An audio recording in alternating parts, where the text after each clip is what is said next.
Venkatesh sir, shall we start?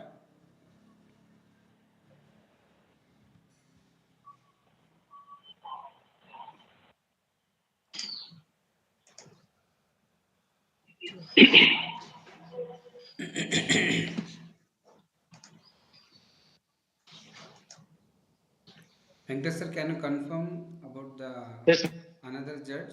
So certainly. We can Vidyalakshmi start, ma'am sir. has joined. Please, Yes. yes. Welcome ma'am. Namaste ma'am. Namaste. Namaste, Sharad. Namaste, Venkatesh.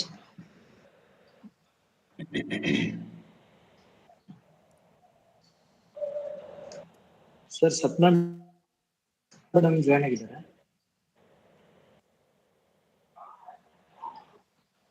Did she join sir?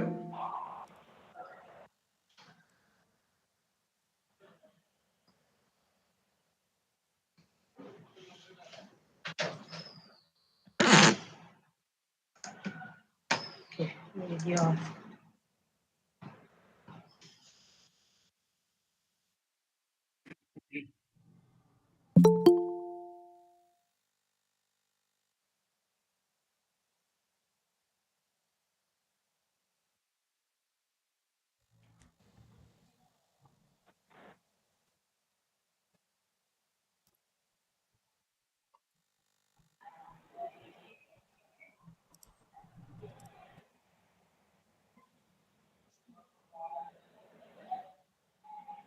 So we'll start the session. Namaste all.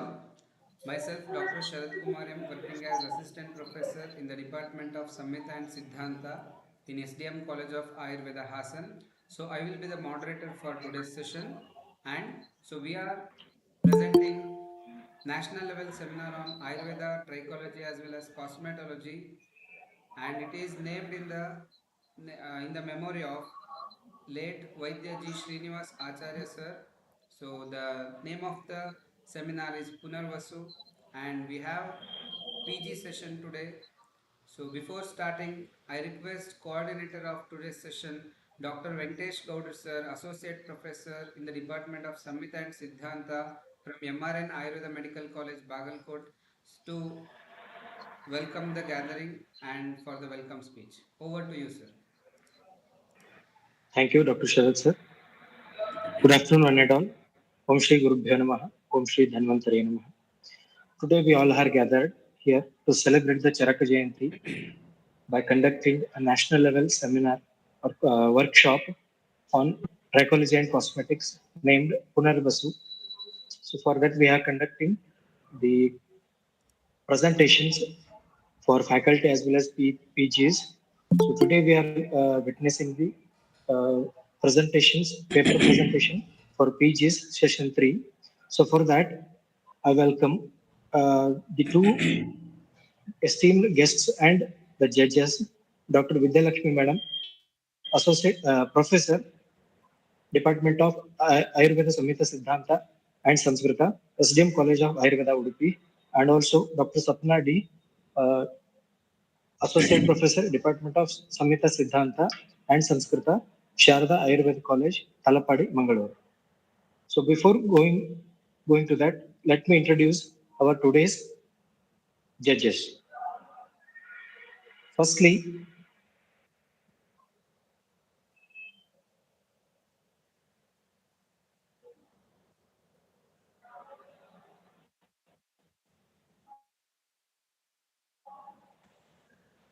Dr. Vidyalakshmi A. Madam, Professor and HOD Department of Samhita Siddhanta and Sanskrita, Sri Dharmasthala Manjunatheshwara College of Ayurveda and Hospital, Utpadi, Udupi. Madam has completed BMS in the year 2004 from KVJ Ayurveda Medical College, Surya, and has done MD in Ayurveda Siddhanta in the year 2008 from DNM Rural Ayurveda College, Vijaypura, Karnataka, and joined as assistant professor in Sri Dharmasthala Vanjanatheshwara College, and Hospital, Utpadi, Udupi. Madam has secured MA in Sanskrit from Karnataka Sanskrit University, Mysore in the year 2013. Short-term course on educational methodology from Government Ayurveda Medical College, Mysore, sponsored by Department of Ayush, Government of Karnataka in the year 2017. Madam has the authorship of a textbook on Padartha Vijnana Evam Ayurveda Itihasa published in 2017 from Chokamba Orientalia, Varanasi. Madam has been a chairperson and member for panel discussions in different conferences and resource person for CME sponsored by RAD and other national institutes at different occasions. So presently, Madam is working as a professor and HOD, Department of Samhita Siddhanta and Sanskrita, Sri Dharmasthala Manjunatheshwara College of Ayurveda and Hospital, Kutpadi, Udupi. We welcome you, Madam, for judging the scholars. Thank you Namaste. very much. Thank you, Venkatesh. Thank you very much. Namaste to everyone. Madam. One more esteemed judges for today's session, that is Dr. Sapna D. Madam, currently working as Associate Professor and HOD of the Department, Maulika Siddhanta, Sharada Ayurveda Medical College and Hospital, Mangaluru. Madam has completed UG from AMB Hubli and PG from GMC Mysore. Currently pursuing diploma in nutrition and fitness from INFS, holds diploma in Ayurvedic dermatology, cosmetology, and trichology. Madam has completed MSc in clinical nutrition and dietetics from Karnataka State Open University, Mysore. Madam has a teaching experience in Padartha Vijnana, Ashtanga Hridaya, and Charaka Samhita subjects. Madam has presented scientific papers and posters in national and international seminars. Madam has published 5 articles in national and international journals. Madam has chaired a session and session of scientific paper presentation. Madam has participated actively in various seminars, CMEs, medical camps. Madam has received awards, second prize in paper presentation. The topic entitled is Emerging Trends in Ayurveda and Herbal Drugs Technology in the year 2012, held at Teresian College, Mysore. So with this brief introduction, I welcome Dr. Sapna Madam to judge our session. So with this Thank you, Venkatesh brief sir. introduction I of the like to board, thank Apta Sarveda for the opportunity, and I also want to brief, wish all the participants all the very best. yes, Thank you, ma'am, and thank you, Dr. Venkatesh Gowda sir, for welcome speech. So now, thank you, ma'am, and thank you, Dr. Venkatesh Gowda sir, for welcome speech. So before starting the session, let me read the rules and regulations for all the participants. Presentations are carried in the same with order this, I as also previously welcome all the notified.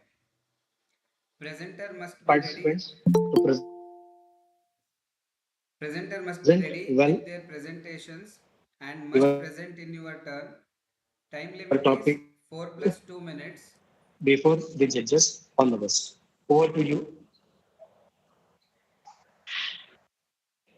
Sorry for the disturbance.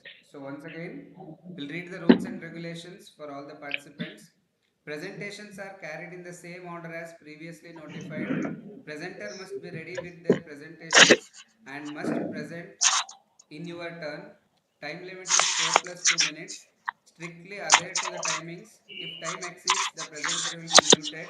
Participants who are presenting must switch on audio and other must be on mute to avoid disturbances.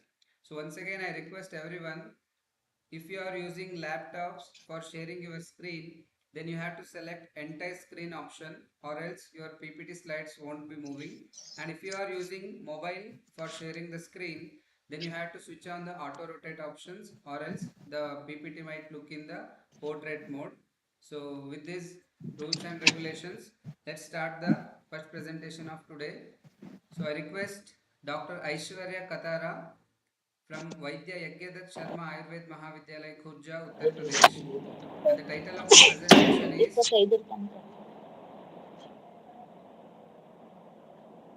And the title of the presentation is A Way Forward in Managing Hirsutism Avanchita Roma through Ayurveda.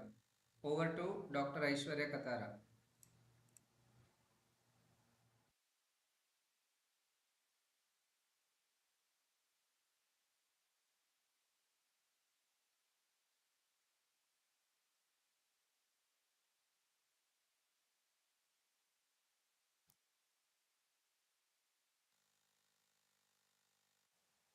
Are you there, Dr. Aishwarya? Okay, we'll move to the next presentation. It is Dr. Deepu CN from Sushruta Ayurvedic Medical College and Hospital, Bangalore. The title of the presentation is Cosmetological Importance of Ritucharya in Ayurveda. Over to you, Dr. Deepu CN.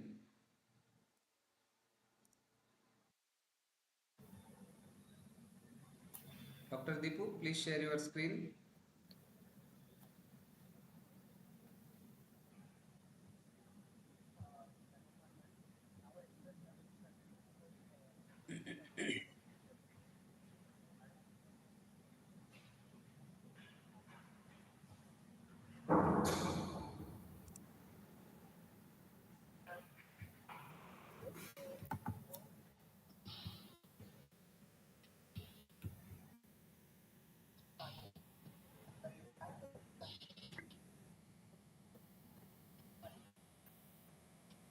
Hello. Good afternoon, sir. Is it visible, sir? It's in portrait mode. Please switch on auto rotate option and also open the PPT. PPT is not visible yet. Hello Satish, हाँ बोलिए। मैं ना एक session में हूँ, आपको शाम को बात करता हूँ, आप शाम को बात कीजिए। नहीं, आप मैसेज कीजिए, मैसेज कीजिए। Is it visible, sir? Yes, it's visible. Please start the session. Okay. Good afternoon, everyone. Myself, Dr. Deepu CN, second year PG scholar from the Department of Kaya Chikitsa, Sushruta Ayurveda College, Bengaluru. My topic is cosmetological importance of Ritucharya in Ayurveda. So, coming to introductory part, as we all know that cosmetology, this concept is not new and it is practiced since time immemorial. It is as old as mankind and civilization. So, the articles which are used for the beautification purpose or for cleansing or altering the physical appearance are called as cosmetic products. So nowadays, people are such beauty holic that which has led to the emergence of n number of beauty products in the market. People are buying the cosmetic products without even the consultation from the cosmetologist or dermatologist by themselves, and they're using. Because of this, it might lead to some complications also. Some people might face hypersensitivity reactions to severe anaphylactic reactions also. But in Ayurveda, it's a science which believes that beauty is not just limited to external surface. So in that, it has explained the preventive and both curative aspects also, where it explains dinacharya, ratricharya, ritucharya, and also shamana, shodhana, rasayana kind of therapies. So coming to my topic, that is where I'll be explaining about what and all the common skin issues we will be facing in each Rutu and how can we tackle them. So coming to first Rutu, that is Hemanta Rutucharya or Shishira Rutucharya, where in the environment there will be very much cold wind will be present and also intense sunlight, and it is also a Kapha Sancha period, because of which there will be increased rukshata in the sharira, which might lead to cracked skin and also dry scalp, lips and foot. So what can we adopt according to Ayurveda is that person can practice Abhyanga. That is also, it could be practiced based on their doshas like Balatela, Masha Tilatela, and for instead of using harsh soaps for snana, we could go for Kashaya Chunas. And in modern, we have a concept like moisturizer, where it is a hydrolyzed fat. But in Ayurveda, we have got only oils and ghritas. So what we can do is after bath, when the skin is still having humidity present, we can apply thylas. So where it acts as a hydrolyzed fat, and also some lepas are mentioned in our classics like kunkuma, kasturi, kola, maja, etc. So in the case of dry scalp, we can go for Abhyanga and also hair packs by using Triphala, Taila, Chitrakadya, etc. And the person should not spend much time in the shower, and instead of using shower for hair washing, they could go for bucket wash, which is best, and it prevent dry air. And for cracked lips, many Grita and Taila preparations and all are mentioned, and also for Padaskutana, Paduka Dharana and Padabhyanga are mentioned. So coming to Vasanta Rutucharya, where person is much exposed to pollens, and some people are more prone to allergic reactions like urticaria or acne.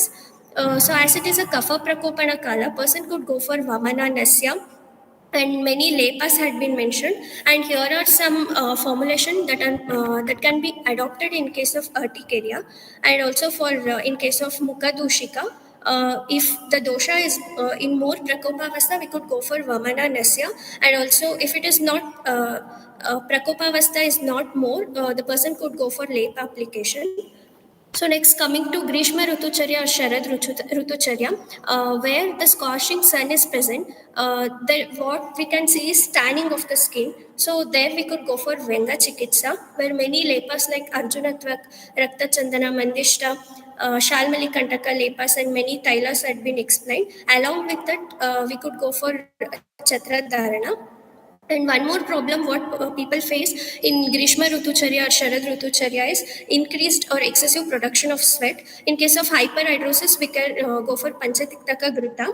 And in case of excessive sweat production for Daurgandhya Hara, many lepas have been mentioned. And in Chakradatta, we'll get a reference like Shirisha Pradarshana Lepa, which we could use as dusting powder also. And coming to next Rutu, that is Varsha Rutu, where because of increased humidity in the temperature, person are more prone to fungal infections. So the things that are mentioned in our classic is that for physical protection, we could go for Chatra Dharana. And Acharyas have clearly mentioned that a person should not walk in barefoot in rainy season. So Paduka Dharana and also Dupana Karma are mentioned. So in case of fungal infection, as a Shamana Oshadhi, we could go for applications like and also internal medications like Tiktaka Grita, Arakvedadi Kashaya, and lepas like Eda Gajadi Lepa, Dadru Lepa.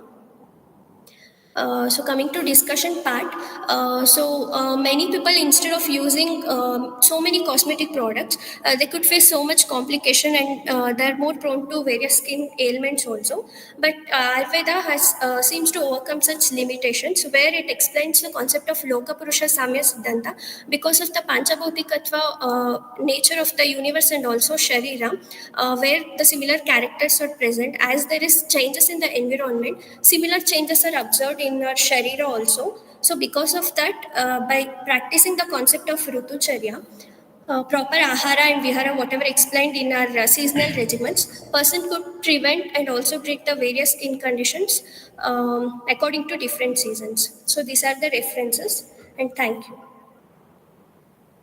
Thank you. Judges note the time taken by the participant is 5 minutes 48 seconds. Now I request judges for asking questions. Hello. ಹೇಳು ಯಾಕಪ್ಪ Dr. ನೀವು Deepu, plus ನಂಬರಿಂದ ಕಳಿಸಿ am I Yes, audible? ma'am. Yes, ma'am. Yes, all those dinacharyas, whatever you have mentioned, are related to general health care. Yes, ma'am. So you have selected few as selected for this padabhyanga or abhyanga or nasya, etc. are for general health improvement, not directly or specific to trichology or cosmetology. How do you substantiate this? Fine.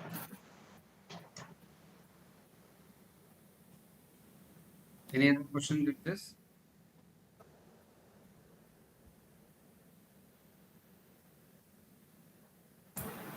No questions from my side.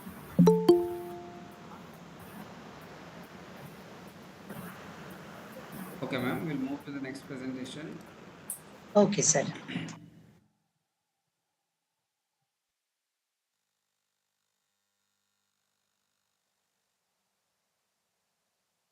Next, I would request Dr. Meghana HR from Government Ayurvedic Medical College, Bangalore. And the topic of presentation is critical analysis of Tvacha Karma by Sandhaniya Dravyas on Rasadhatu vis-a-vis hyaluronidase inhibitory activity. So over to you. Thank you, sir. Thank you, sir. Sir, is it visible? No, it's not visible yet. Please share your screen. Yes, sir.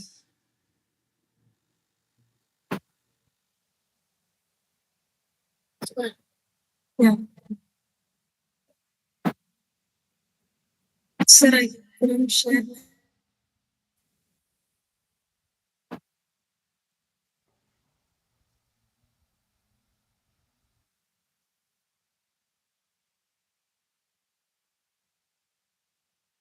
Sir, I couldn't share my screen. Sir. Are you using laptop or mobile? Laptop, sir. There is an Through option it. in Google Meet with the arrow mark in the Yes, sir. upward direction. Please click there. Yes, sir. And enter screen. Entire screen. Present now, entire screen.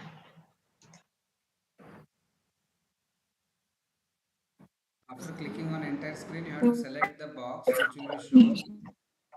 Then you have to give share.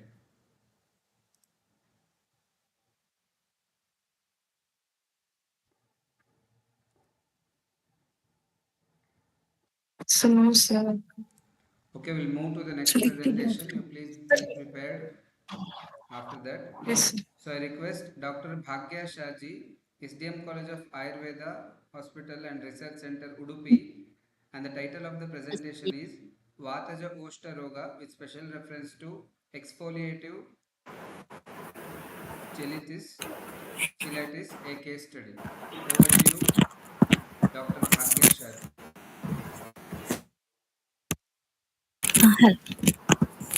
Hello, sir. Hello. Hello, please share your screen. Hello. Okay, sir. Which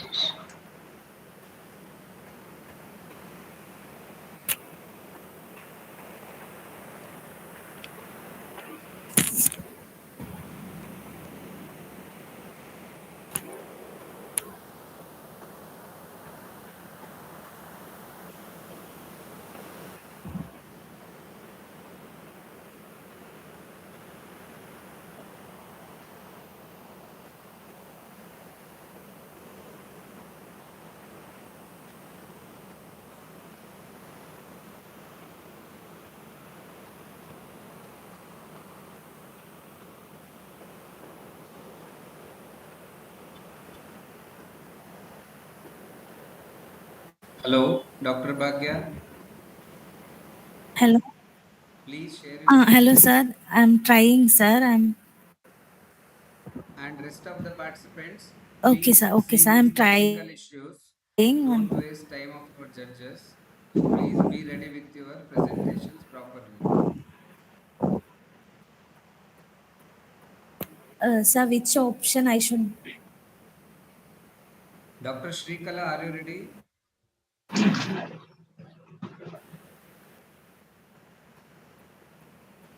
Yes, sir. Okay, please present. I will read your name. Dr. Bhagya, please do the presentation after this. Okay. Okay, sir. Okay, sir. Okay, sir. Sure, Now I sir. request Dr. Shrikala from SDM College of Ayurveda, Udupi, and the title of presentation is Evaluating the Role of Internal Health in Promoting Varna through Ayurveda, a review. Over to you, Dr. Shrikala. Judges, please note the other three presentations will present after them. Thank you. Sir, am I audible? Yes, Dr. Shrikala, you're audible. Please go ahead.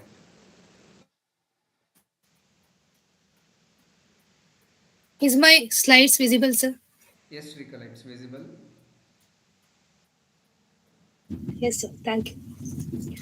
शुक्लांबरधरं विष्णुं शशिवर्णं चतुर्भुजं प्रसन्नवदनं ध्यायेत् सर्वविघ्नोपशान्तये. Namaste all. Myself Dr. Shrikala, first year PG scholar from the Department of Ayurveda Samhita Siddhanta, SDM College of Ayurveda Hospital and Research Center, Udupi. Under the valuable guidance of all the faculty members of my department, I am going to present on the topic entitled Evaluating the Role of Internal Health in Promoting Varna through Ayurveda, a review.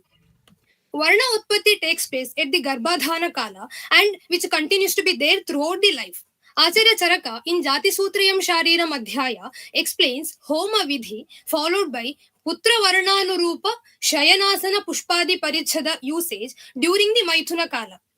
And Acharya also advises women to mentally travel to such a places where the people are having the varna or dispositions similar to the one she desires in her child, and also following the ahara vihara upacharadi followed by that people in such places for getting the desired varna in her progeny. And also Acharya Charaka explains varna visheshakara hetu, that which contributes in the complexion and color of the skin, as the Tejo Mahabhuta as a constant, along with the predominance of up and Akasha Mahabhuta forming Avadata Varna, and along with the predominance of Prithvi and Vayu Mahabhuta forming Krishna Varna, and with the predominance of all the Pancha Mahabhuta, there will be formation of Shama Varna. Explains such as Gaura, Krishna, Krishna Shyama, and Gaura Shyama with the predominance Bhuta combination as the Tejo Mahabhuta constant. Let us see some of the factors that influence the internal health and thereby producing the Varna Prasadana. Charakacharya in Rasaviman Adhyaya, under the context of Ahara Vidhi Vidhana, for Snigdha Ashana, he quotes as it is Varna Prasadam. And Acharya in Matrashiti Adhyaya, for Matravad Ahara, he quotes as it is Varnopachaya Karatvam. That is, ahara taken in proper quantity does Varna Upachaya. Then some of the Gana by Sushrutacharya and Vagbhatacharya, Eladi Gana and Vagbhatacharya quotes other than Eladi Gana, like Slodhradi Gana and Varnya Gana also. Then some which influences the Varna are Grita, that is Charakacharya quotes it as Varna Prasadanam and Mrudukaram. Sushrutacharya quotes as Kanti, Lavanya, Saukumarya Kara. The internal intake of Grita does these all benefits. Lavanya, for Lavanya, Dalanacharya quotes like it is Rupatishaya. So there will be excess of the beautification will be more. Then Kshirotha Navanita, Sushrutacharya quotes it as Saukumaryakaram, Raktapitta Netra Rogaharam, Prasadanam cha. For commenting on Shloka, Dalanacharya quotes that Prasadana sthane Varna Prasadaniyam iti kechit pathanti. In the place of Prasadana, we can take it as Varna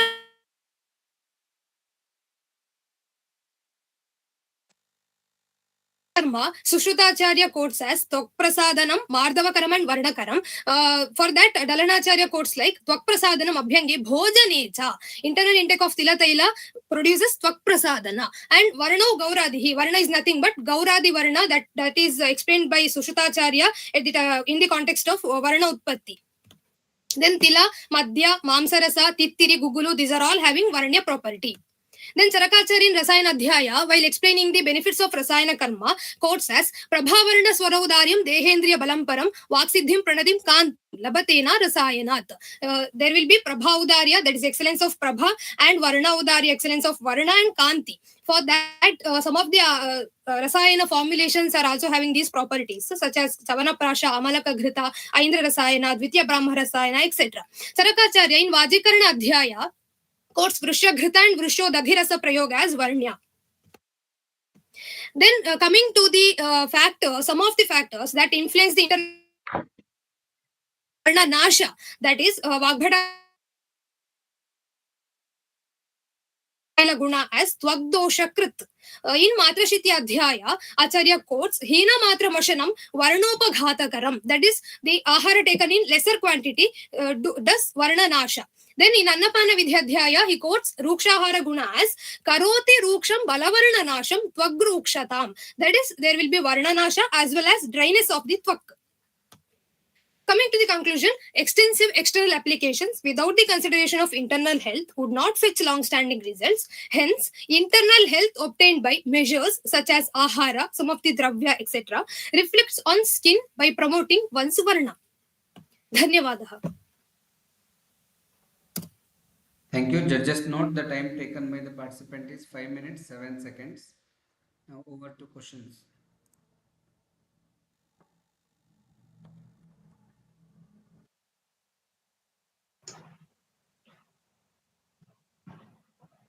Dr. Shrikala. Yes, ma'am. Can you differentiate Kanti, Prabha, Varna? Yes, ma'am. Prabha, which does Varna Prakashana, Kanti the in Shabdakalpadruma we can take it the paryaya as chavi. So chaya. So chaya is chaya and pratichaya. It is shubha and ashubha. Both are there. So chaya which does akramana varnam akramati. So one in the chaya there is one the Agni chaya, Agneya chaya, that is good and which enhances the varna. And prabha also, which we can be seen from the far also, but chaya can be seen from the nearest.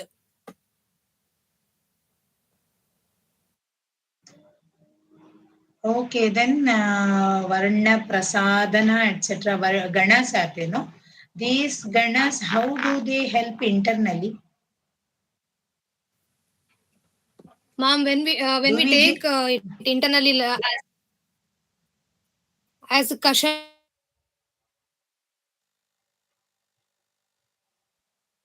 it when one person is about to lose his varna, then we can this formulation in the form of kashaya internally, then it might increase the varna or sustain the varna, ma'am.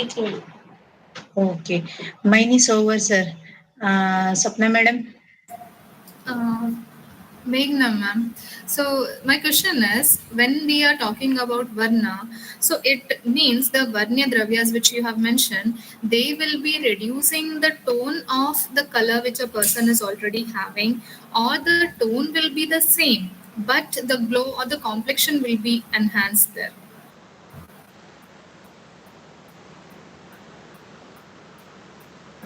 Occurred during the Garbhadhana Kala, it will be same throughout the life. It will only the measures obvious I have mentioned. These will only increasing the or enhancing the varna only. Or when the varna nasha will be there, some like example atapa sevana, there will be suntan. That time we can use the enhance the varna. That's all, ma'am. Okay. Thank you. Just note the name of the participant was Dr. Thank Shrikala. you. Okay. Thank you, Dr. Shrikala. Dr. Meghana, are you ready? Sir. Yes, sir. Please share your screen. Yes, sir. Sharat sir. Sharat sir. Yes, ma'am. Serial number ಕೊಟ್ಟಿದೆ Yes, ma'am. ಹೆಸರಿಗೆ option ಇಲ್ಲ ಇಲ್ಲಿ so we have put serial number 5 okay yes Yes, ma'am. Doctor ಮೇಘನಾ is serial number 4 or 3 Is serial number 3 now. okay thank you Good afternoon. Presentations.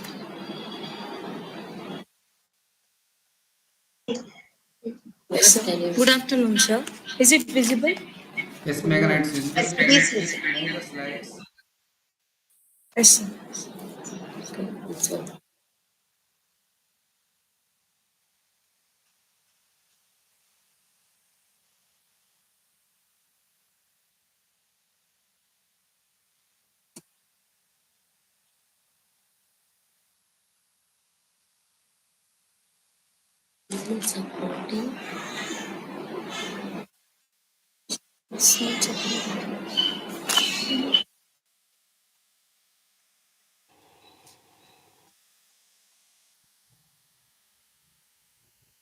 Dr. Meghana, have you selected entire screen while sharing in the Google Meet?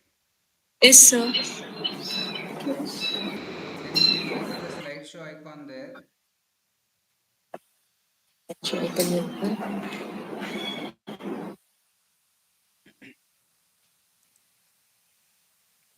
The right corner, you have a slideshow option. below still more right corner This one. Yes, sir.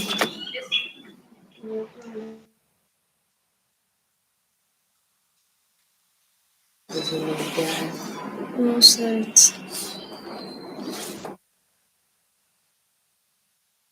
So can I present like You this? have not selected entire screen. Please close it once and again select entire screen option.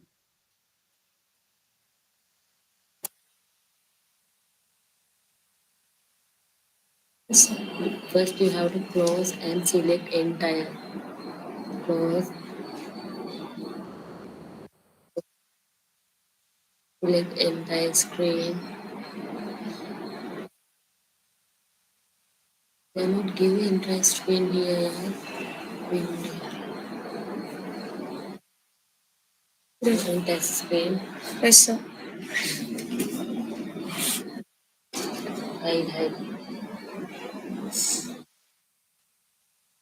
Now open the PPT and give slideshow and you can start the presentation. What is this man? Yes, do. No, no, hold.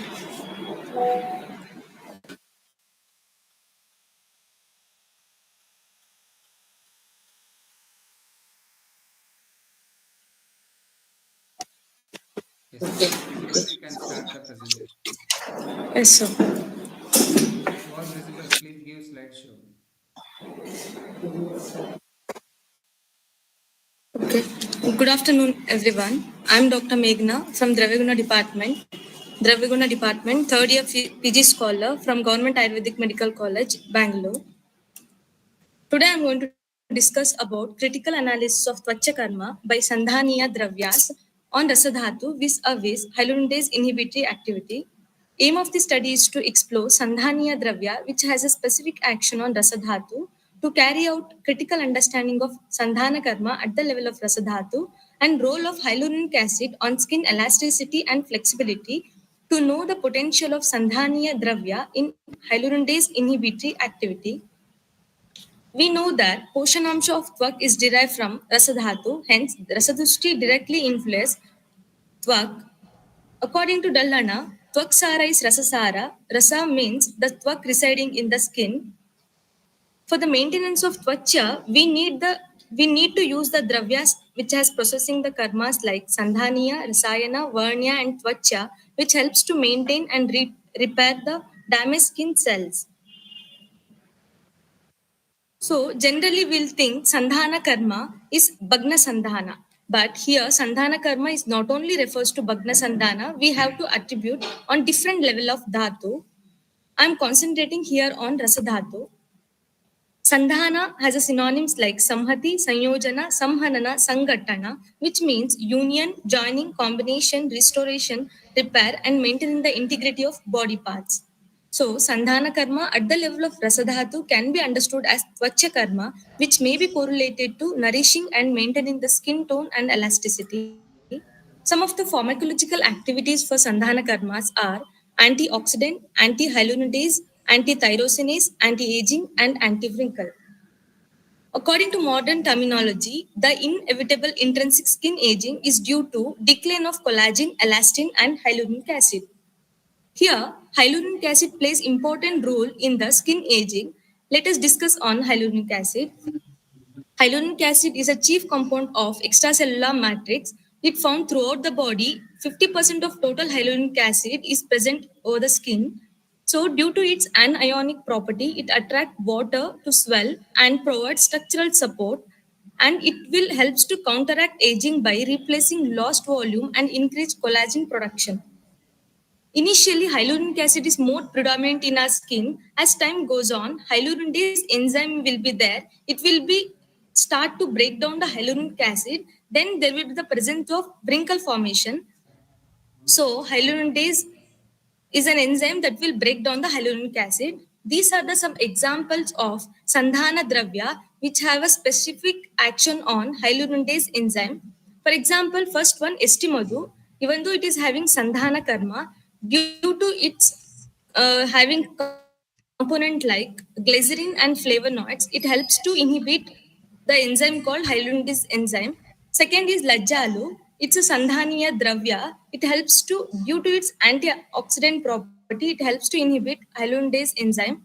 Coming to third drugs, Arjuna, because of its triterpenoids compound, it helps to improve collagen synthesis and inhibit the hyaluronidase enzyme. Fourth is Dathaki. Because of its rich antioxidant property, it helps in Tvacha and Sandhana Karma. Next is Prishnaparni. Because of having flavonoids and triterpenoids, it helps to promote collagen synthesis and inhibit on hyaluronidase enzyme. Coming to Palasha, it is having a compound like flavonoids and triterpenoids and rich in antioxidant. It helps in anti-aging and inhibit the hyaluronidase enzyme. Coming to discussion and conclusion, skin aging is the most viable sign. It leads to the wrinkle and sagging of skin. So Sandhanya Dravya, which is having karmas like Rasayana, Tvacha and Sandhana, helps to repair and restore the skin cells. So Sandhana Karma at the level of Rasadhatu can be understood as Tvacha Karma, which may be correlated to nourishment and maintaining the skin tone and elasticity. Many Sandhanya Dravya with varied Rasapanchaka with a proven hyaluronidase inhibitory activity. So it helps to retain hyaluronic acid in our skin. Thank you. Judges note the time taken by participant is 4 minutes 40 seconds. I request judges for questions. 36. Dr. Medhana. Yes, sir. Yes, ma'am. Whether there is any research studies have been done on hyaluronic acid and hyaluronidase inhibitory activity of these any of these dravyas? Yes, ma'am. These are the some research article, supporting research article I have mentioned here. For example, Estimadu, it is having potential elastase inhibitory activity and hyaluronidase inhibitory activity. I have mentioned, ma'am. In all the slides, whatever you have mentioned are from the articles. Yes, ma'am. And thesis work. And thesis work, yes. Okay. What is your idea and your discussion and your contribution to this presentation? Ma'am, usually Sandhana will refers to Bhagna Sandhana. So Sandhana is not limited for only for Bhagna Sandhana. We have to think Sandhana Karma at the level of different dhatus. So I mean here concentrating on Rasa Dhatu. Here Sandhana Karma at the level of Rasa Dhatu can be understood as Tvacha Karma because Sandhana having synonyms like Samhati, Sanyojana, Sangrahana and Sanghatana, which means union, restoration, repair and maintaining the integrity of cell body parts. In wrinkle, skin aging condition, there will be the repair of skin cells and there will be the loss of integrity of cells. So Sandhana Dravyas will be having both Tvacha Karma and Rasayana Karma and helps to maintain the skin integrity. Okay, entire your introduction part is the discussion for your presentation. Okay. Yes, ma'am. Sir, mine is over. Dr. Sopna, ma'am, So do you have any questions? Yes, sir. So with your presentation, I am getting an idea that your understanding is with the mentioned drugs, Yes, ma'am. we can target Rasakshaya. Means with the usage of these drugs, if Rasakshaya is there, then we can achieve Rasavriddhi and hence the Twacha or the skin will be restored. Am I right? Yes, ma'am. Okay, so all the drugs in what form it has to be taken, whether it is for only external application or internal application, like internal usage, in what form it has to be used. Ma'am, Any studies or any discussion from your side that they are acting on Rasadhatu and hence and it is being manifested on skin. yes, ma'am. Ma'am, in the form of Kshira Paka and Lepa, we can use, ma'am. Kshira. Okay, so it will be directly acting on the skin. Yes, ma'am. How you are going to justify that application of Kshira is going to rectify the rasa?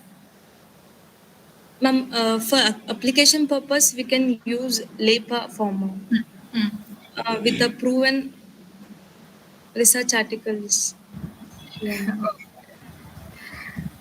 In the form of Lepa and Kshirapaka, we can use. So Kshirapaka for internal usage Internal and usage and Lepa for external. Okay. Okay, fine. So its Rasa Panchaka also says that it will be improving the Rasa Dhatu, or it can be used in Rasa Kshaya. Sorry, ma'am. ಇದರದ್ದು ರಸ ಪಂಚಕ ಎಲ್ಲ ಇಟ್ಕೊಂಡು whether it can be proved or it can be justified that these are the best drugs which can be given in rasakshaya condition. Yes, ma'am. Like some of the drugs, Sandhana Dravya having Ushna Virya and Katu Vipaka. Some more are having Shita Virya and Madhura Vipaka. So based on the condition, we have to give, ma'am. Okay. Okay, fine. Yes, thank you. Thank you. Thank you, ma'am. So now I request Dr. Bhagya Shaji. Are you ready?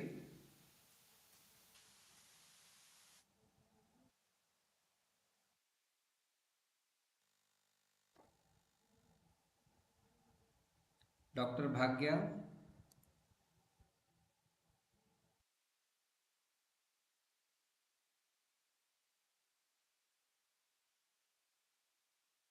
We'll move to the next presenter. So now I request Dr. Raviraj Konkani from SDM College of Ayurveda, Hassan, and the title of the presentation is Role of Dinacharya in Cosmetology. Over to you, Dr. Raviraj.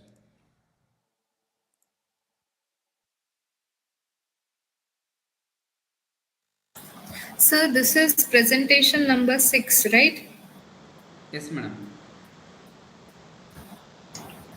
Yes, madam. Dr. Raviraj.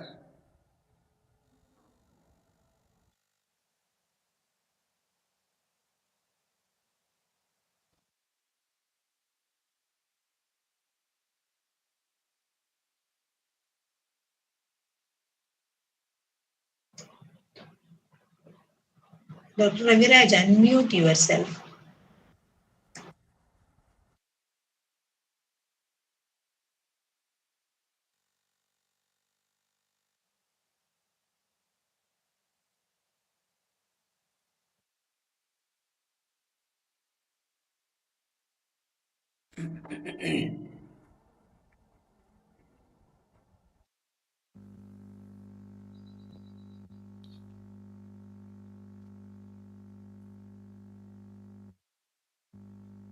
Hello. Hello. Dr. Raviraj, yes, please share your screen. Sir, it's visual, sir? No, you are not sharing yet. That time you have shared.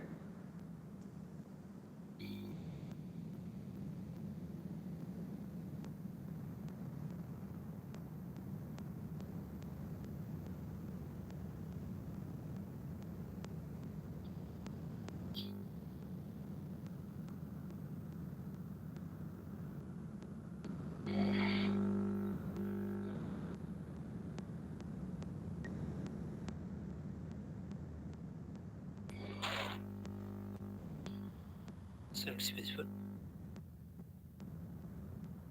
Hello. It's not visible.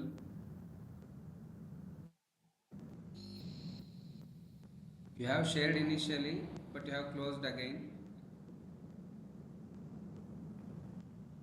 Please share it again.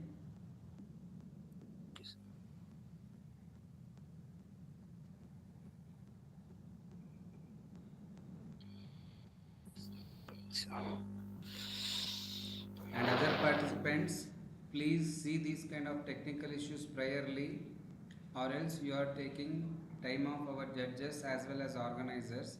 So please be ready with all these issues properly.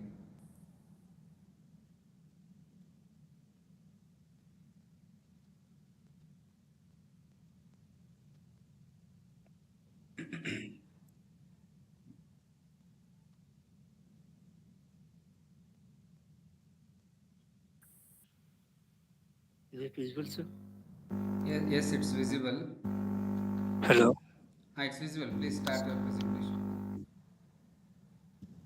Namaste all. My name is Raviraj Konkani, third APG Scholar, Department of Samhita Siddhanta, SDC Hassan. Guided by Dr. Chaitanya, Professor, Department of Samhita Siddhanta, SDM Hassan. My topic is role of Dinacharya in cosmetology.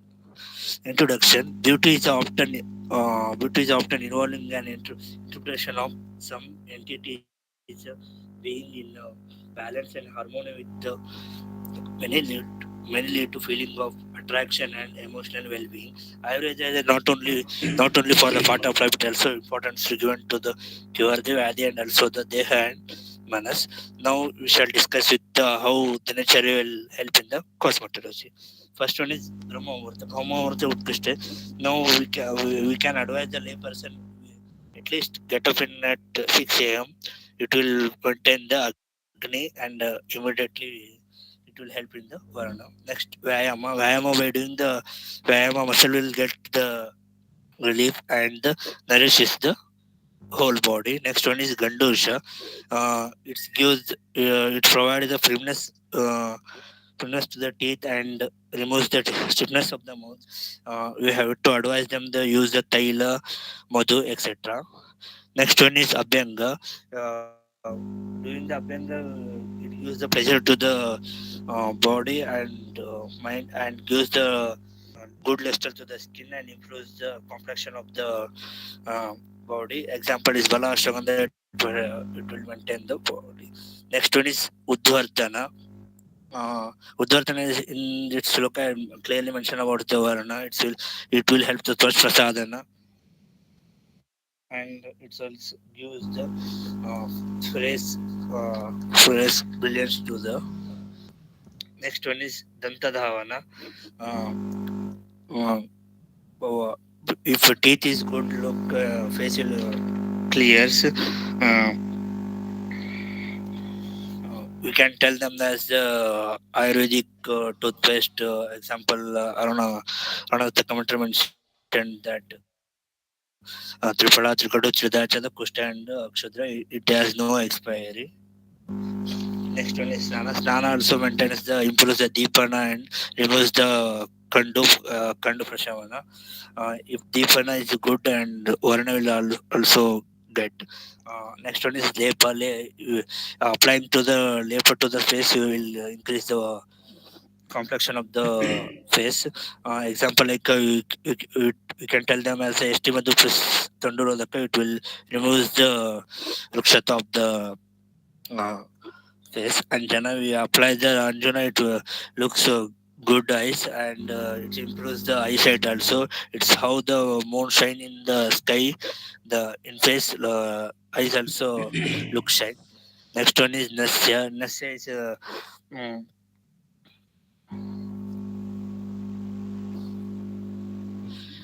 Nasya will improve. Uh, it provides the it, it prevents the gray hairs and hair fall and delays in the old age and prevents the Urdhva Chaturvata Vyadhi also. And we tell them as do the medicated doma, it removes the uh, it removes the nose and mouth also, and it removes the Sheshakapa from the body. And Bhojana, we have to advise them how to take the Bhojana as like the Ashtavidyahara, and we have to advise them avoid the Viruddhahara. If you take Viruddhahara, it will Kushta will occurs. Next one, Chatradhana. Chatradhana simply will always use. We can tell them is how to use the Chatradhana and we can advise them as Bivax plus Grutta near the foot and how can we prevent the Pada and Varana and how we can prevent the wounds. Next one is Shiro Abhyanga. Shiro, how can we give the uh, best to growth hair and hair fall and root properly. Next one is Pada Abhyanga. We can use daily, which improves the blood circulations and release the stress and uh, promotes the proper sleep. It was a success story of we treated from Dinacharya. Patient was age 42 is Jangal Pradesh.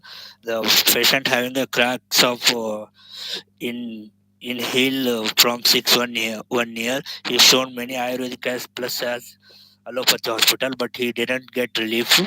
when he considered us, we collected him his dinacharya and we advised them Nasya, Lepa and how to take a bhojana. Thank you. Sorry.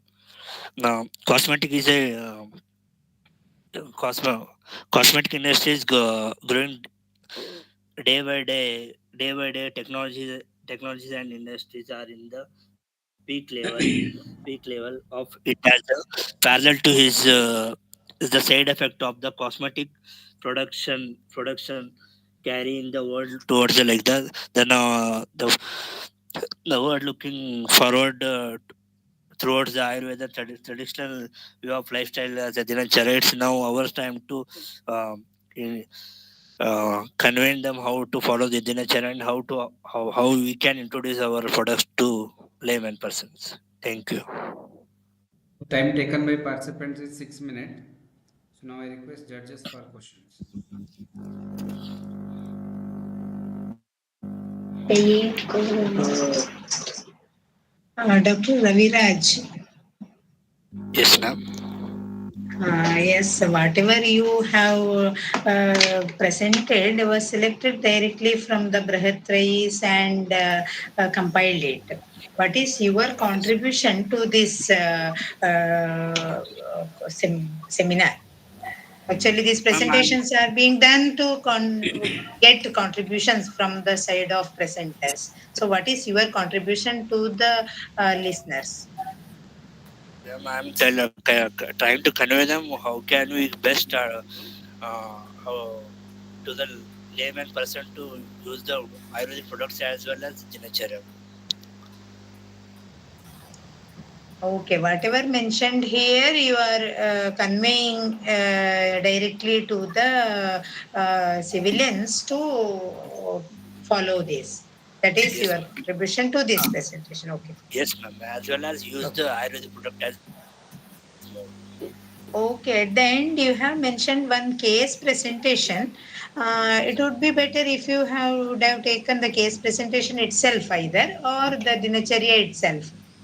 So it would be detailed description of the case presentation if you would have taken a single case only presented. Anyway, okay, so thank you. I also share the same view as ma'am is having, because whatever dinacharya is being narrated, it should be justified that how it is beneficial for the skin. Because your topic is role of dinacharya in cosmetology. Cosmetology, if we are considering that how we are going to beautify ourselves, then there are lot many other things which have been mentioned in Charaka Samhita where they're saying about Lepadharana, Gandhamala Dharana, and other things. And as Madam said, you could have just highlighted the case study which is being presented at the end. Uh, Yes, okay, thank you. thank you. Thank you, ma'am. Dr. Bhagya Shaji, are you ready?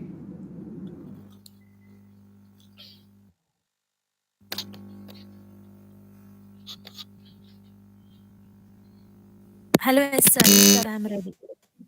Please share your screen. Ma'am, Bhagya Shaji is his fourth number, right? Yes, ma'am. Fourth number, ma'am. Fourth.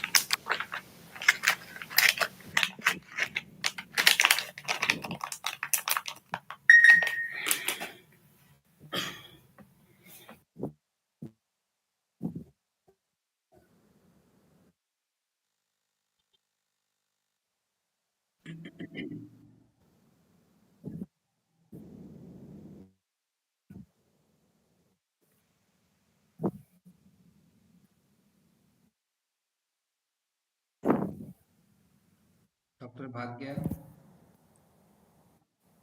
Hello, your screen is not visible. hello, Hello, your screen is not visible? visible. It's not visible. Oh, okay, sir, 1 minute. Oh,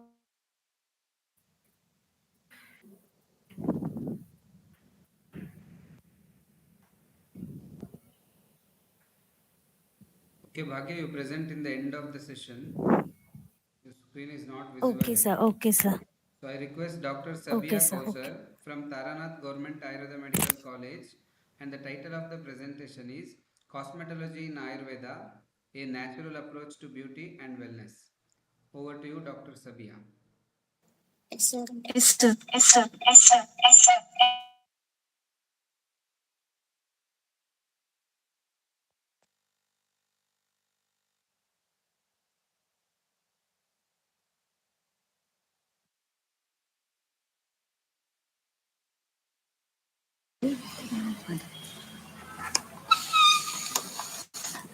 Sir, is my screen visible? Yeah, your screen is visible. Please share PPT.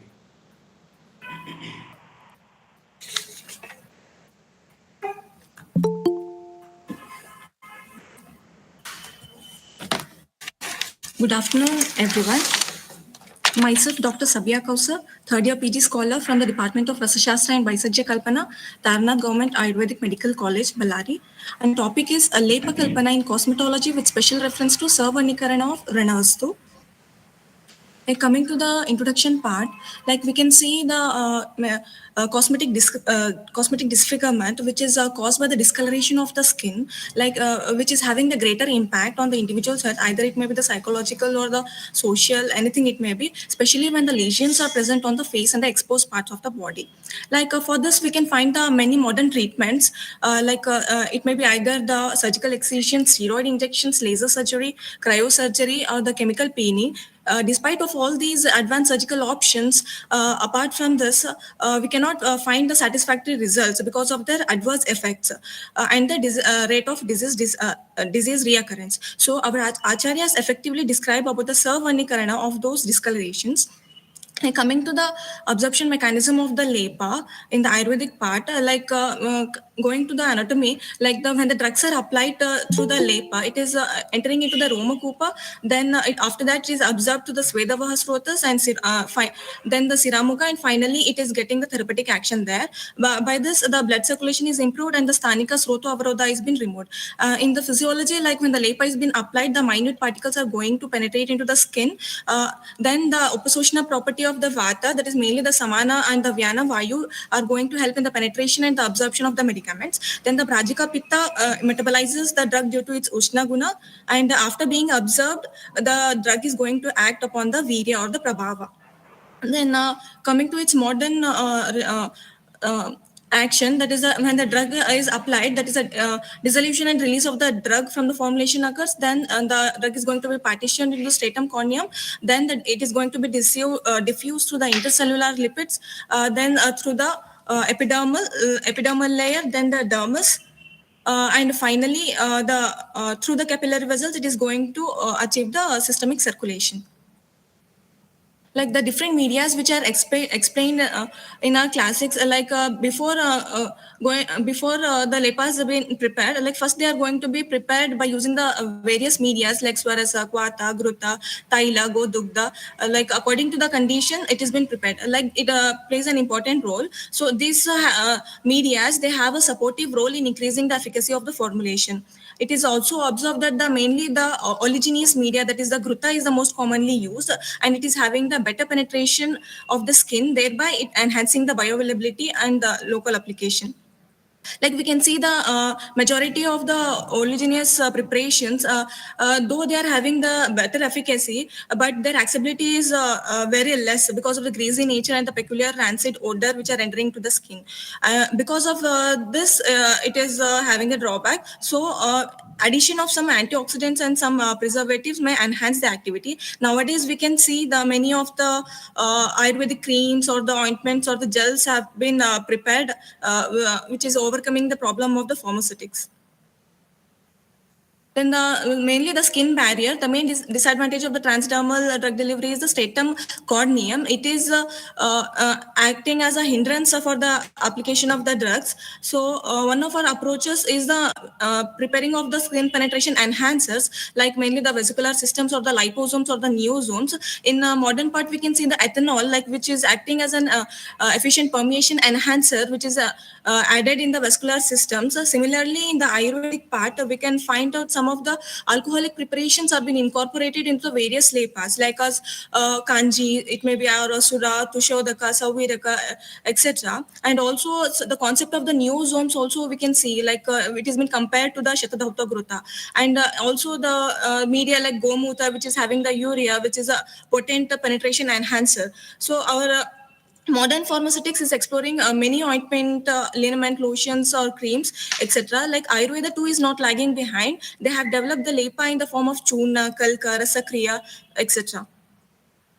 Then the examples of the different media, like for in Agnidagda Lepa, like Tila Taila media has been told, like in Mukha Kanti Vardaka, like Gruta Rajakshira, like in Tarunya Pidakahara Jala, Indralupta Nashaka Gogruta, Shutra Nashaka Lepa Gomutra. And then some of the yogas of the Savamanikarana is like Lohadi Lepa, that is Ayuraja, Kasisa, and Trifala Kusuma Lepa in case of Krishna Karma. And then in case of Pandu Karma, that is Rohini Phala Lepa. And for the Ropana of the Vranastu, that is Manashiladi Lepa. Then Kaliyakadi Lepa for Savanikarana. And Kasisadi Lepa for Roma Sanjanana. And Kadalyadi Lepa for Roma Shatana, etc. Conclusion, Ayurveda had reached the zenith of knowledge in the Samhita Kala regarding the application of Lepa Kalpa for the therapeutic and cosmetic purpose. Moreover, in contemporary era, there are tremendous opportunities for further advancement of Lepa Kalpa for much better therapeutic cosmetics and nutraceutics purpose by adopting current science and technology. Thank you. Judges note the time taken by the participant is 5 minutes 37 seconds. Over to question session.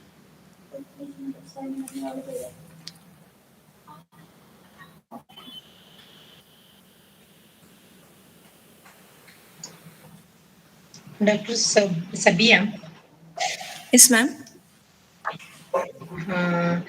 You have mentioned in one of your slide about the action of Savarnakara Lepa acts on the basis of Virya or Prabhava.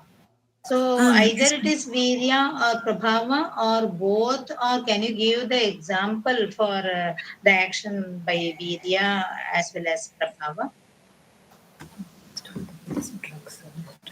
Like based on the various drugs used, ma'am, like some of the drugs will be acting on the virya and some other may be acting on the prabhava. Yes, can you give the example? Like chandana, it is the shita virya, ma'am, like that when it, and it will do the rasadhatu poshana. Okay. Like that. Oh. And another question is related to permeability enhancer. You Yes, have ma'am. mentioned, quoted many times, whether this permeability enhancer can be correlated to Savarnikarana action. Like it is more than that, ma'am. Permeability enhancers means they are going deeply into the skin. They're enhancing the action of the topically applied drugs, ma'am. Like Sarvanikarana is bringing back to the normalcy of the skin color, ma'am. Okay, in your entire presentation, you have mentioned Savarnikarana word, but you have not clarified it. Instead, you have mentioned permeability enhancer. That is why I have asked. Okay, ma'am. Okay. And one more thing is about the slides. I have to comment here for all the presenters. In one of the slide, you have put more than 14 to 15 lines. Okay, this is dumping of the contents in any of the slide will not give good impression and it is not visible also. We cannot read it. As well as it is PowerPoint. To the point, your presentation slide should be. So each point should be having the power to exhibit its idea. Okay. This is just a suggestion. Okay. Thank you. Thank you. I agree with ma'am. And one more thing which I wanted to ask is, in your whole presentation, I didn't find anything related to melanocytes because the topic was Savarnikaranam. So the varna is because of the melanocytes. You have talked more about how the lepa will be penetrating, but how it will be acting on the melanocytes and causing savaranikarana was not highlighted. Can you throw some light on this one particular point? Mm.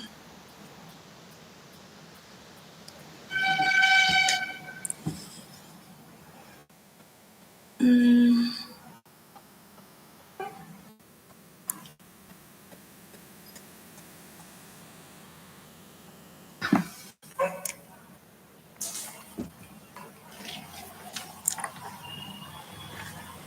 Like these melanocytes, they are going to be enhancing the skin color, ma'am. It is See, a when we see normal, see, there is skin tanning. yes, Then ma'am. at that time, then removal of that hyperpigmentation or overpigmentation due to melanocytes is comparatively easy. But in practice, hardly we will be getting very success stories of scar being lightened and all. It will take a lot of time. And if it is Yes, being ma'am. deeper, then it's not like 100%. So I was asking that can you throw something on how the Lepa Kalpana will be Yes, ma'am. acting on the melanocytes? If Okay. you have anything to contribute, you can just say, or else it's okay. Like in one article of the Manashila the Lepa, ma'am, I could find about the Sarvanikarana there, ma'am.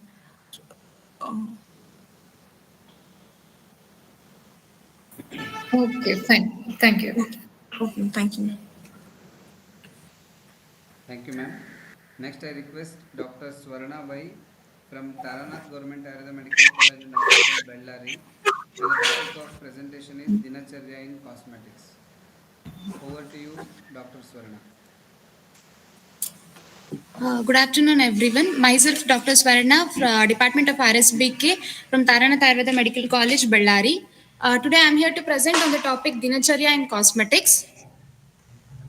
Firstly, coming to the introduction, the transformative effect of the cosmetics on one's appearance often translates to increased self-confidence. As we all know that beauty is the quality which gives pleasure to the sense, it can't be achieved in a single day, but it should be enhanced or maintained by following the Dinacharya mentioned in our classics. Dinacharya promotes self-care through activities like Kavala, Gandusha, Abhyanga, Padabhyanga, etc. Also, all these day-to-day activities helps in maintaining both physiological and psychological health.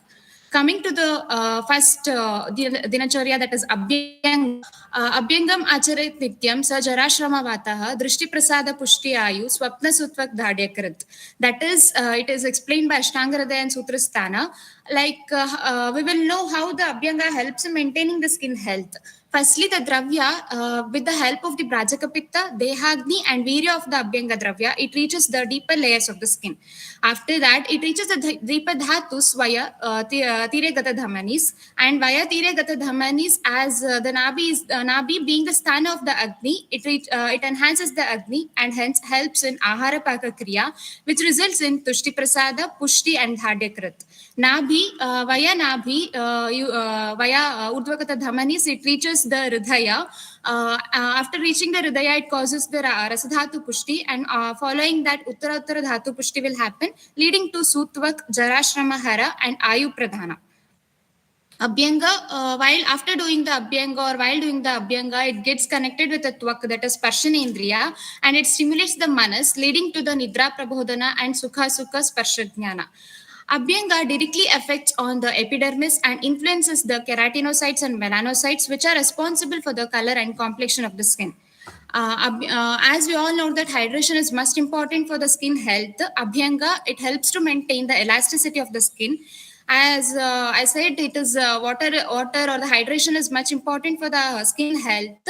Water originates in the deeper epidermis layer and comes upward to hydrate the cells in the stratum corneum of the skin and gets evaporated. Abhyanga inhibits this transdermal water loss, restoring the lipid barrier and aminolipid of the skin, helps in turn which helps in hydration.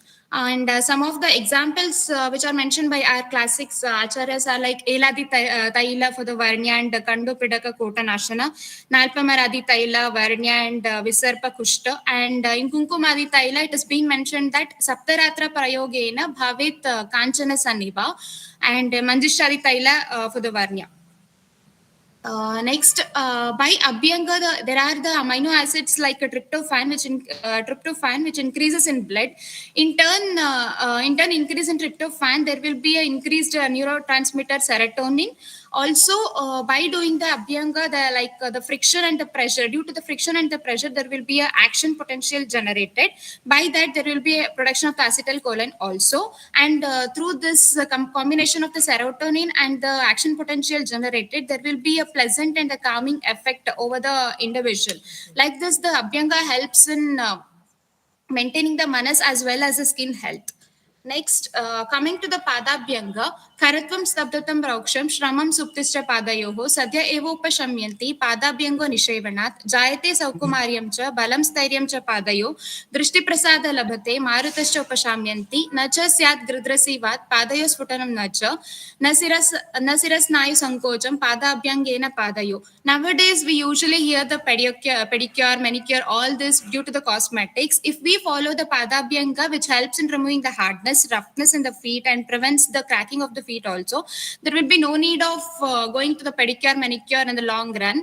And in Nadi Vijnana, the Nadi Darpana, it has been mentioned that there are 10 Nadis in the Shiras, in which among them, 2 are connected to the eyes, that is Gandhari Nadi and Hastijivha Nadi. Gandhari Nadi, which extends from the left eye and ends in the left foot and toes, whereas Hastijivha Nadi extends from the right eye and ends in the right foot and toes. Also, our Acharya Vagbata has mentioned that there are 2 siras which have been situated in the center of the pada, helps in connecting to the eyes. Like this, by doing the Padabhyanga, it helps in maintaining the eyesight as well as the skin or the feet skin.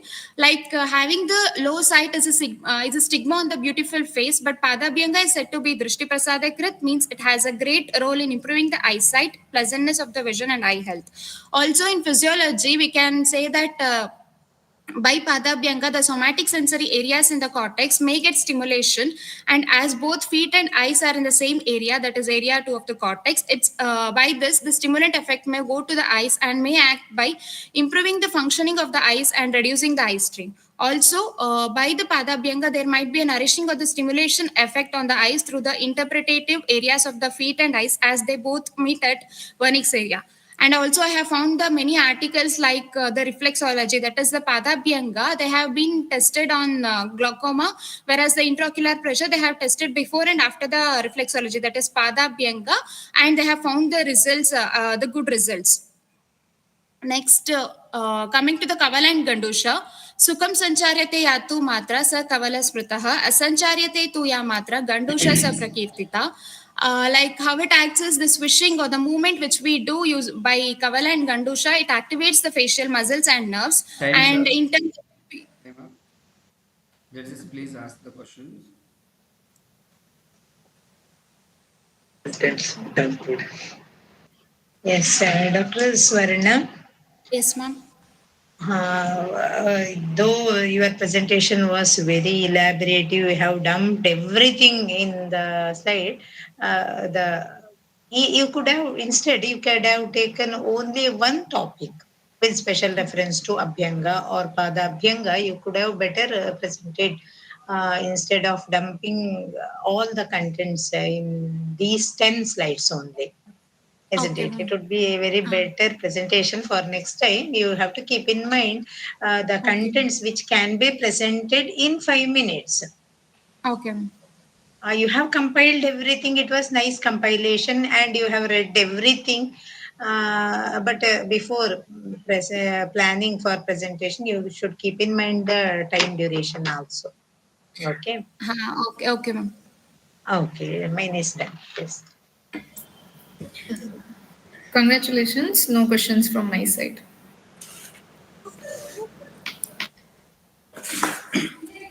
Thank you, ma'am. Now I request next participant is Dr. Harshita S.J. from Taranath Government Ayurveda Medical College, Ballari. And the title of presentation is Ayurvedic Cosmetology, exploring the potential of Rasaushadis in beauty and skincare. Over to you, Dr. Harshita.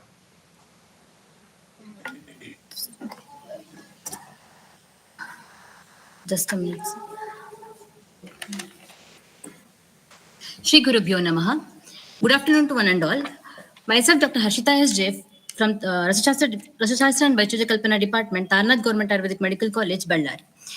Today, I am here to present on exploring the potential Rasaushadis in beauty and skincare. When we talk about beauty and skincare, it is not just limited to complexion. It also involves hand-foot care, softening and smoothening and protecting the skin of hand and foot, or lip care for dry lips, nail care for beautifying your nails or shaping and strengthening them, and eye care, addressing the concerns like dark circles, puffiness of eyes, or fine lines, and scalp care involves for the healthy scalp or stimulating and nourishing the scalp for the healthy hair growth or avoiding the dandruff, etc.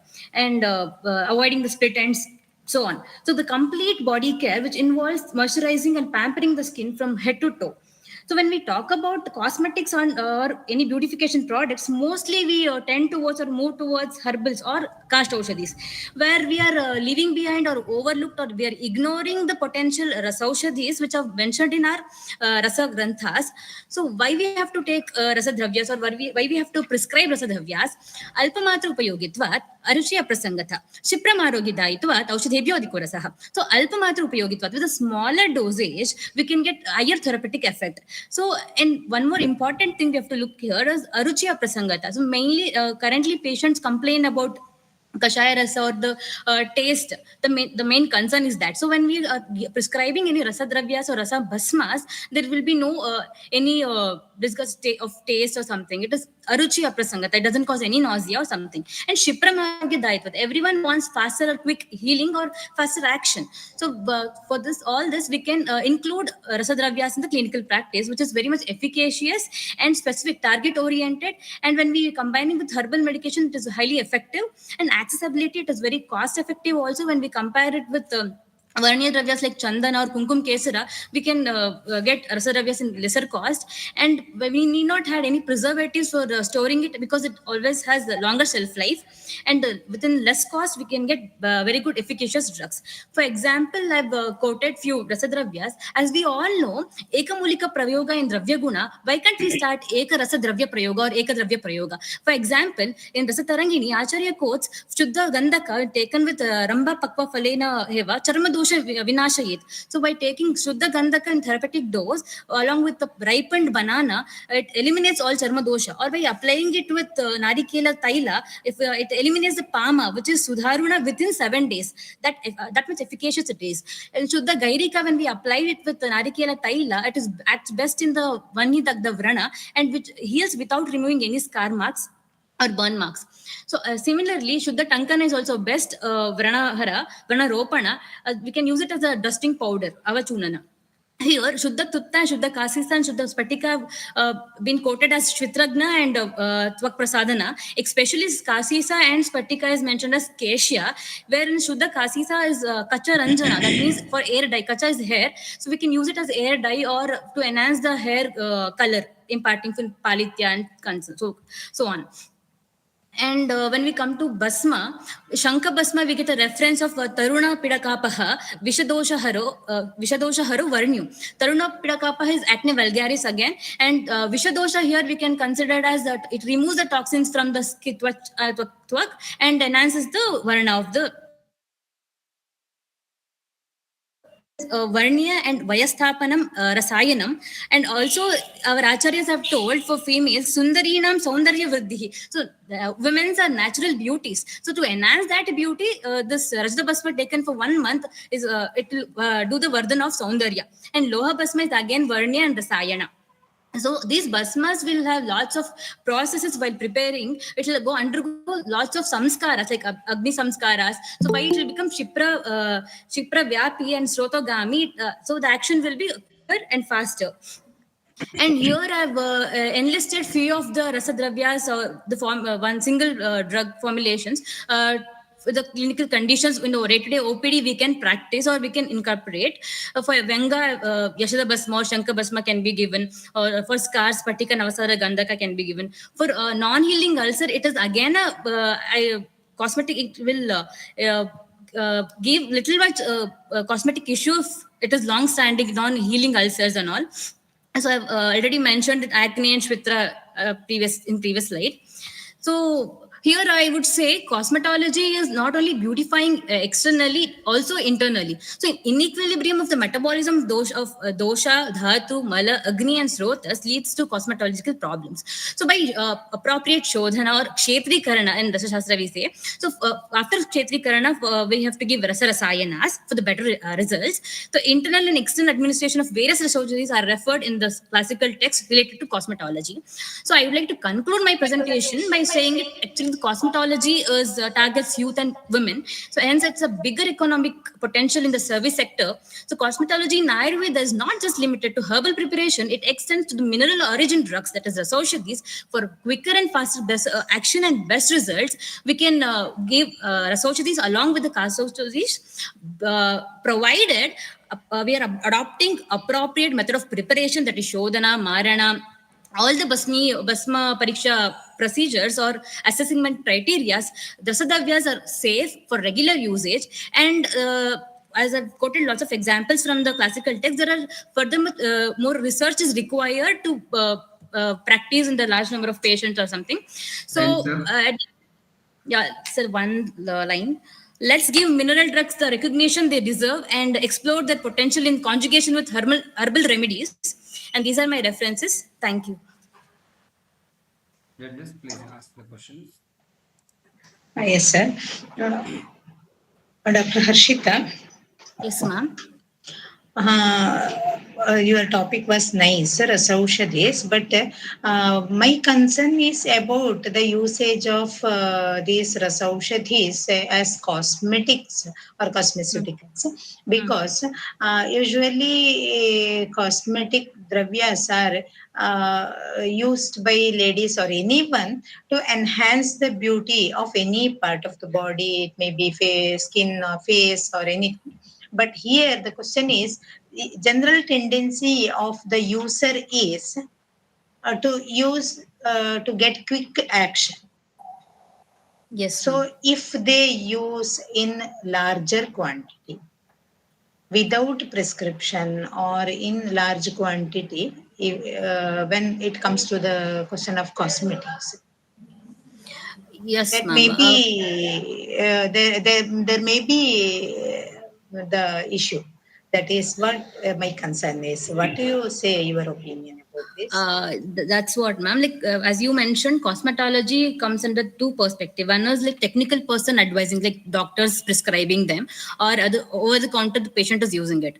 So be it, I was talking about the base product, like Chodita Gandhaka or something like that. So when we are formulating it, we will give it in the ointment form or churna form or dusting powders. We will definitely, all the products in the market or available packed, this thing will have the therapeutic dosage mentioned in it, and people should be educated that they have to use the proper dosage for either if they're taking internally or applying externally. Too much is too bad for anything. So of course, ma'am, like even herbal dravyas, if you're taking in the larger quantity or other than more than prescribed dosage, definitely will lead to undesired actions. So when we as I mentioned in these slides, I've told only about Shodita or Basma, the processed one. So we are not giving it in raw material. And in conclusion, I've mentioned that by adopting appropriate method of preparation, be it Shodhana or whatever, then it also depends on the procurement of raw materials we have and properly processed raw materials. And of course, if they are using it in overdose, definitely they'll have negative effects. And it not only concerns the rasadravyas, all the medicines like synthetic or modern medicines or any of the Ayurveda medicines, or be it normal Jiraka or Haridra we take, if we apply more, the skin melanin will be dark. Haridra also is very much dangerous dravya if they're using it regularly in the larger dosage, ma'am. That's what I feel, ma'am. Correct me if I'm wrong. Yes, you are right. Here the question is, in your presentation you have mentioned everything, but when it comes to the market, the thing is, common people search in Google and purchase by themselves without prescription, or there is the tendency of using again and again for long term, etc. That is by my concern was only. Okay, got it, ma'am. Yes. But when we are Yeah. doing proper shodhana and all, I don't feel there's any undesired effect, because in OPD I've seen most of our professor will suggest plain Gandaka churna, because it's a government college. We have limitation of medicine. So for the poor people or something like we'll have ekadravya prayoga like that. Yes, So yes, yes. I've seen this Gandaka and all, ma'am. So I don't think, unless it is Manashila or any arsenic compounds, my concern is not like it's fine. We can give. That's what I feel, ma'am. Yes, okay. Okay, yes, thank you. Yes, congratulations, Harshita. Very nice presentation. I just want to know your opinion. See, there is some practice where Rasaushadhi will be added to Kaushtoshadhi. Like if there is Talisadi Churna, to that they will be adding Abrakasattva to enhance the mode of action. What do you suggest? Adding Yes, Rasaushadhi to Kaushtoshadhi, and especially for this cosmetic purpose. Yeah, that's fine, ma'am. Totally, I agree with it, because firstly, what I feel is, anyways, by Chodhana and Marana, we will have the influence of Kashtoshadhi. We need not add, but even if you're adding it, it's fine. Like it will enhance the therapeutic efficacy of the formulation. What I feel, ma'am, we can do it. Unless we have to check with the Virya Vipaka of the Rasadravyas or something, ma'am. Okay, thank you. Nice presentation. Thank you, ma'am. Thank you. Now I request Dr. Pooja M. Gulapanavar from Dhanvantari Ayurveda College, Siddhapura, Uttara Kannada, and the title of the presentation is Conceptual Interpretations of Trichology in Ayurveda Shastra. Over to you, Dr. Pooja.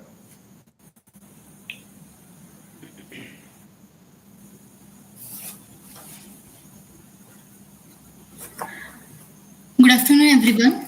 Myself, Dr. Pooja M. Gulapanavar, second year PG scholar from Dhanvantari Ayurveda College, Siddhapur. So today I'm going to present a conceptual interpretation of trichology from Ayurveda Shastra. So the term Kesha, here the term Kesha is used for denoting the hair in Ayurveda, and Acharya Charaka, while explaining the in Jati Sutriyadaya, while explaining the Dirgayu Lakshanas of the Kumara, he explains that these are the Ekekajaha, Mrudu Alpaha, Snigdaha, Sabadha, Mulaha, Krishnaha, Keshaha, Prasashante. So he indicates the hair as an indicator of the Dirgayu Lakshanas, and the hair also has a great influence on the psychological confidence of a person. So next is Keshodpati. So Kesha originates from the Pitruja Bhava, and the Utpatti Kala according to Vagbhata is 6 months, and according to contemporary science it is 22 weeks of the gestational period, and nomenclature of the hair in Ayurveda according to the body region. So hair on the scalp, that is Kesha, which is on the Shira Pradesha, is called as Kesha Kuntala of the Shiroruha. Sharirasya or the Kayasya Kesha is called as Roma, Loma or the Romaraji. The kesha on the eyelashes is called as pakshma, and moustaches and the beard is called as mashru, and eyebrows it is called as bru. Kesha Poshana Nyaya according to Ayurveda. So ingestion of the food, there will be formation of the ahara rasa. So after this, ahara rasa will divide into Sarabhaga and Kittabhaga by acted upon the Chaturanga and Tatvagni. So the Sarabhaga will give nutrition to the next dhatu, whereas Kittabhaga will result in the formation of the malas, that is Sweda, Mutra, Purisha, etc. And also it gives nutrition to the hair follicles of the head, body and the beard. So according to Sushruta, the hair follicle gets nutrition from the terminal part of the dhamani, and which supply to the Romakosha, and thereby the hair nutrition occurs. So it is important to remember different hair types have the different needs, and inappropriate therapy will aggravate the diseases rather than to solve them. So Ayurveda provides us a directory which divides the development of the hair and also the types of the hair into the 3 fundamental categories. So this is according to contemporary science. So the development of the hair is divided into 3 phases, that is anagen phase or the growth phase, catagen phase and the telogen phase. So in Ayurveda, these phases can be compared with Utpatti, Sthiti and the Laya stages. So the Utpatti stage is compared with the anagen phase. which is dominated by the kapha dosha. So here the hair is remains here for the 2 to 7 years, and this is where the hair shaft growth happens. So the nourishment of the hair follicle, where the blood supply happens here, this is the hair follicle, so this is the blood supply.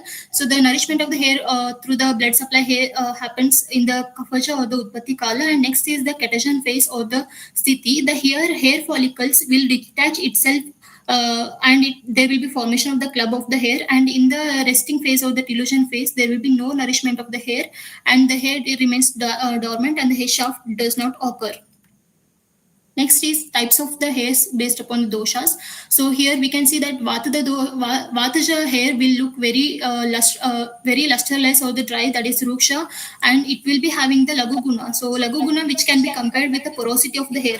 So while checking the porosity of the hair, we can take a glass of water and put the hair to check the porosity. So the porosity of the hair in the Vataja will shrink down. So that is, it has the high porosity. Here the cuticle will be open and it will be porous, so that it absorbs the moisture or it absorbs the water and sinks down into the water. So Lagu Guna of the Vataja will leads to high porosity of the hair. Because of the Shita Guna, there will be frizzy hair, and because of the Kara Guna, there will be rough hair, and the Sputita hair will be formed in the Vataja type. So this is the healthy hair, and this is the split hair, baby split, Y split, triple split. There are various types of the split hairs, and Parushata will be seen in the hair, and Keshavarna will be Dusara in the Vataja type. So treatment will be Mudni Taila, Nasya, Kshaura Karma to remove the split ends, and Ushnika will help here. Next is Pittaja type of hair.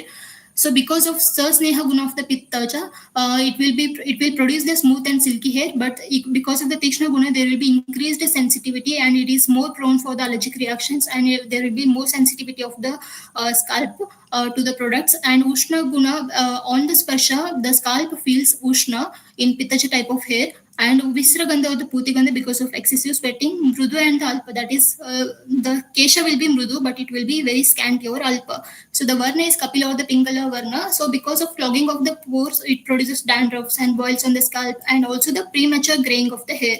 So the treatment will be Vrechana, Raktamokshana, Dhara, Shiropichu, Lepa, Nasya with Jivanya and Rusva Panchamula, or which are Pittahara. Next is Kafaja type. So in Kafaja type of hair, it is very snigdha. It is the scalp feels very shita on sparsha. So the hair will be having high density and the low porosity. Here the low porosity means when we put the hair in the water, so it does not absorb the moisture easily. So it floats on the top of the water. So that is low porosity of the hair. Next is Shlakshna. It will be having smooth texture, and it is soft, Gana or Sandra, and Stira, it will be having the strong roots, and Keshavarna is Neela or the Krishna. So the treatment for Kafaja disorders are Vamana, Lepa, and Shirovirechana. Next is Kesha and Saptadhatu. So while we see the Kesha and the Saptadhatu correlation, they are very correlated. So for example, so the main function of the Rasadhatu here is Prenana, which is explained. So the Prenana, the Rasadhatu does the Prenana, Tarpana, Vardhana of the hair. Judges, please ask the questions.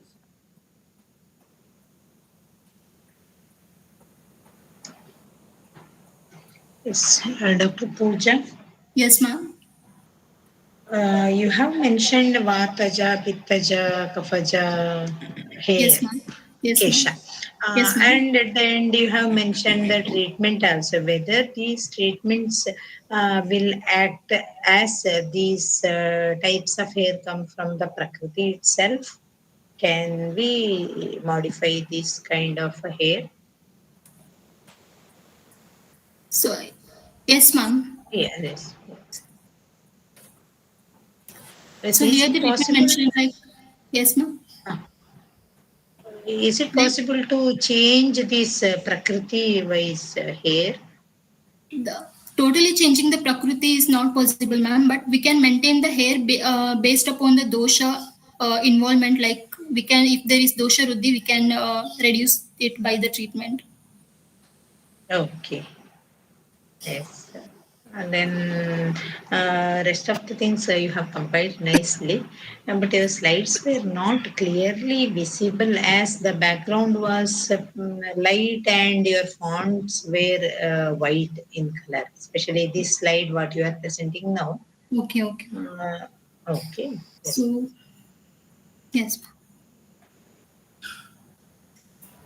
What is Ushnika in your slide? In Vataja, you have mentioned one word in treatment, Ushnika. What is So that? Ushnika means, ma'am, it may be related with the Ushna drugs, applying the Ushna drugs, or applying the Ushnika means to cover the hair with the like cloth or something to prevent it from the dryness or UV exposure, and also to prevent it from the pollutions. No, can you just tell the reference for that word, Ushnika?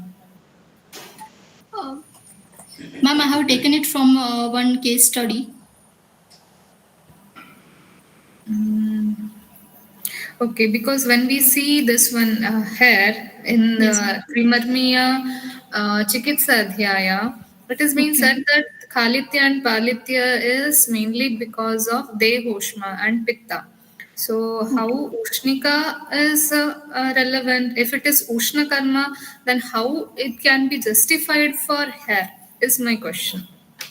So Because here we. Hmm. mainly Ushnika refers to the only Vataja type of hair. So if there is excessive production of the sebum, or as you are telling there is excessive heat, then so Ushnika will not help there, as maybe it is a Pitta condition. No, see, if it is Vata, Yes, Vata ma'am. is Ruksha, right? Yes, So ma'am. we can't expect more sebum production there. If there would have been more sebum production, then such texture of hairs will not be there. Okay, so Ushnika cannot be, if Ushnika is related to Ushna, then it cannot be justified for Vataja hair condition. Okay. Okay, Okay. thank you. Thank you. So next presentation is Thank you. by Dr. Vishwanath S. Chatty from SDM College of Ayurveda and Hospital Hassan. Actually, this name is repeated twice in the list, judges. Please note down. So the 16th presenter is also same, but the topic is insights into Vikara Vighata Bhava Abhava Prativishesha concept in understanding Udarda Samprapti. Dr. So this is Vishwanath, presenter number 11, right? 11, madam, but the Okay, topic fine. is not the same, ma'am, what is mentioned in the list. So the topic is insights into Vikara Vighata Bhava Bhava Prativishesha concept in understanding Udarda Samprapti. Over to you, Dr. Vishwanath. Namaste, sir. Am I audible, sir? Yes, you are audible. Please go ahead. Okay. Thank you. Gurubhyo Namaha. Myself, Dr. Vishwanath S. Chetty, PG Scholar, second year MD, Department of Ayurveda Samhita and Siddhanta, SDM College of Ayurveda and Hospital, Hassan. The title of my presentation is Insights into Vikara Vigata Bhava Prati Vishesha concept in understanding Udarda Samprapti. The reference of the Prakarana is from Prameha Nidana, fourth chapter, and the Vyadhi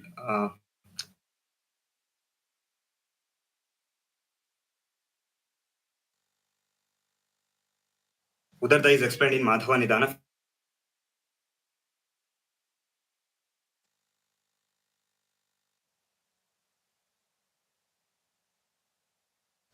Dr. Vishwanath, you are not audible. Your voice is breaking.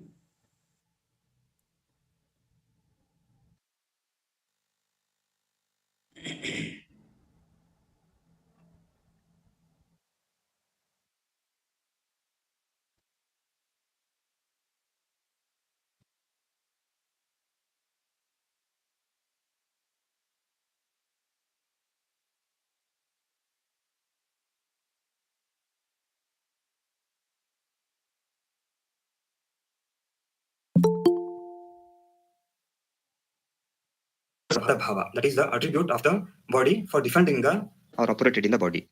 The Prativishesha is understood in the Vishwanath, your four slide entities. is not visible. Is it visible now, sir? No. Pardon, Sir. I will present again, sir. Okay. So we'll move to the next presentation. Can you share Vishwanath now only? Yes, sir. I am sharing, sir. Please share Is it it again. visible, sir? Is it Yeah, it's visible, sir? visible. It's visible. Yes. Shall I start from the beginning or shall I start from the slide, sir? Start from beginning, but please Oh, do the slide share. yes, sir.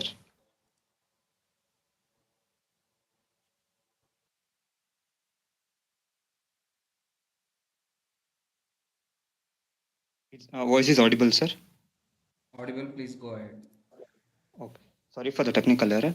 Uh, the title of my presentation is Insights into Vikara Vigata Bhava Bhava Prativishesha Concept in Understanding Udarda Samprapti. The technical term Vikara Vigata Bhava Bhava Prativishesha Prakarana has been explained in Prameha Nidana in Charaka Samhita, and the Udarda Vyadhi is explained in Madhava Nidana, 50th chapter, Shita Pitta Udardha Kota Nidana. Here, the term can be understood as Vikara Vigata Bhava, the attribute of the body to defend against the disease and defend against the disease causing factors. Abhava is the absence of such attribute, making the way for illness, and Prativishesha, it is a special or particular ways how the disease is manifested or operated in the body. So the Prativishesha can be understood as four entities. It's explained as Vikara Ajananam, that is a strong defending attribute of the ability of the body so that the disease is not manifested. And Chirena Janana, that is the pace of the pathogenesis is hampered, so the disease is manifested later.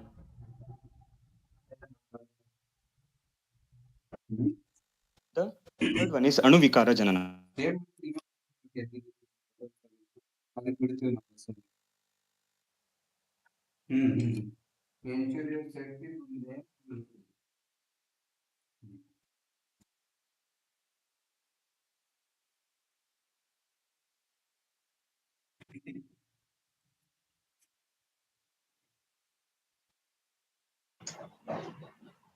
You're not audible, Vishwanath. Sir, voice is not audible. Vishwanath, please present in the end. We'll move to the next presentation. Please stop sharing your screen. Now I request Dr. Akshata from Strength or Ramakrishna Ayurvedic prognosis. Medical The fourth College. one is Asarvalinga. Vishwanath, please stop. Yes, sir. Please correct the technical issues and present in the end. Dr. Akshata Okay. from Ramakrishna Okay, sir. Ayurvedic Medical College, and the title of the presentation is Management of Melasma with special reference to Venga in Ayurveda. Over to you, Dr. Akshata.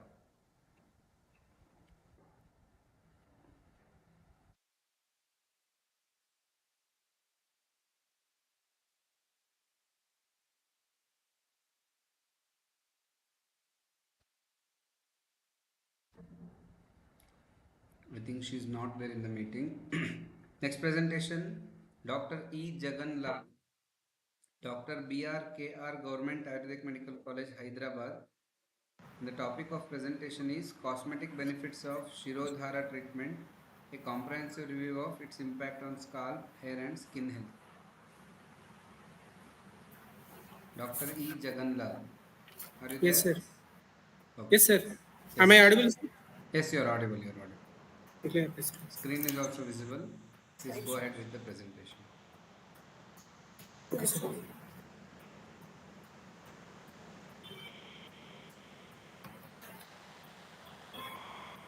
Good evening, respected judges, and thank you for Punarvasu giving me this opportunity.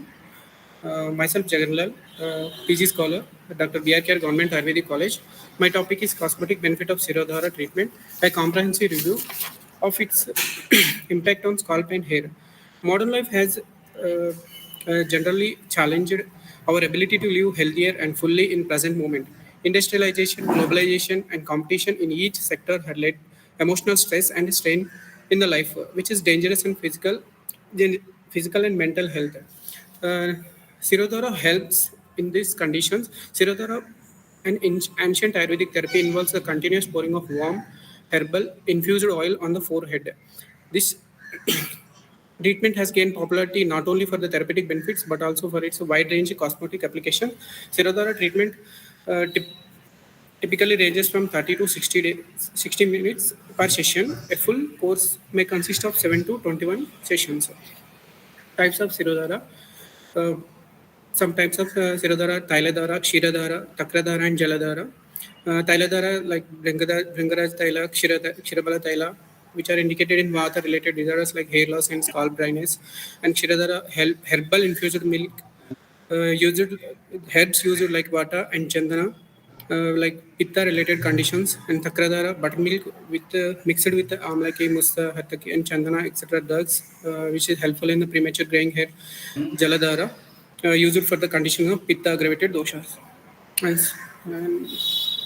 Shirodhara treatment for the enriched hair quality and scalp health management mechanism of action. Shirodhara's benefit for hair and scalp health are primarily medicated through its influence on the hormones such as cortisol and melatonin and androgens. Chronic stress, which elevates the cortisol levels, is a well-known trigger for hair thinning, hair loss, and scalp disorders. By lowering the cortisol levels, Sirodhara helps prevent these stress-related issues. The improved circulation resulting from the warm oil massage nourishes the hair follicles, ensuring they receive the oxygen. The herbal oils like Bringaraja, Amla, and Brahmi, which are the ingredients rich in nutrients and have the anti-inflammatory, antibacterial, antimicrobial, antioxidant properties. Benefits of Sirodhara: mental clarity, stress reduction, improved sleep, detoxification, nervous system support, scalp nourishment, hair growth, and hormonal balances. Some examples of the scalp conditions and hair: alopecia areata, the autoimmune disorder where the immune system attacks on the hair follicle leading to the patchy hair loss. We can see here. Sirodhara stress reducing effect help the manage the condition by lowering the stress induced immune responses. And next, androgenic alopecia, the commonly known as male or female pattern baldness. This condition influenced by the androgens like dihydrotestosterone. Sirodhara helps by balancing the hormones and reduces the stress. This helpful in the stops the hair loss. Telogen effluvium, a form of temporary hair loss triggered by the stress, illness, and hormonal changes, which where the prematurely enters the resting phase. Sirodhara helps reverse this condition by reducing the stress. Next, seborrheic dermatitis, the characterized by the red, itchy, and flaky skin on the scalp. This condition is often worsened by the stress. The Sirodhara's ability to reduce the inflammation and regulate the sebum production helps the alleviate symptoms. Scalp folliculitis, next condition, an inflammatory condition affecting the hair follicles, often caused by the bacterial and fungal infection, and the antimicrobial properties of the oils used in the Sirodhara combined with improved scalp hygiene and reduces the stress, help prevent and manage the folliculitis. And next condition is trichotillomania, a hair pulling disorder often linked to the anxiety. Sirodhara calming effect on nervous system help reduce the urge to pull the hair, thereby preventing the hair damage. Premature graying hair, this condition linked to the oxidative stress, hormonal imbalances. Premature graying hair can be slowed down by the Sirodhara, which reduces the oxidative damage and balances the hormone, preventing the natural color of the hair. Conclusion: the Sirodhara, an integral part of Ayurveda, holistic treatment with the extensive benefit for the scalp and hair by combining the therapeutic effects of stress reduction, hormonal balance, deep nourishment through the specialized herbal oils. Sirodhara addresses a range of conditions including the hair loss, premature graying hair, scalp disorders. This ability to enhance overall health, overall hair quality, improve the scalp health, makes the versatile, effective approach to the cosmetology, especially in trichology, with roots in ancient wisdom. Its relevance in modern wellness practices. Shirodhara continues to be a powerful tool for promoting the holistic health. There is a more need for the clinical trials have to be conducted to understand the importance of Sirodhara in a cosmetic benefits. Thank you. Thank you. Judges note down the time taken by presenter is 5 minutes 44 seconds. Over to the question session. Dr. Jaganlal. Madam. Yes, Shirodhara you have mentioned, and you have mentioned all the purity aspects related to the hair fall or thinning, everything in terms of pathology from the alternative science. But how do you justify this Shirodhara, an Ayurveda treatment, corrects the pathology as per the dosha dhatu mala view?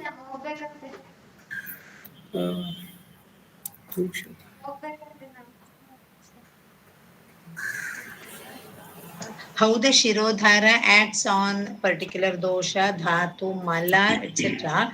in the body to correct the impairments in the hair or scalp, both. By reducing vata and pitta conditions, some oils used like balashwagandha taila, kshirabala taila reduces the condition, and there is a by having stressful condition there is a loss of rasa dhatu.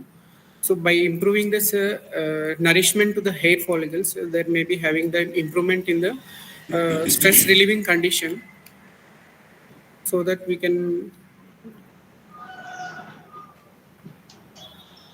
So, do you feel your justification is correct and complete?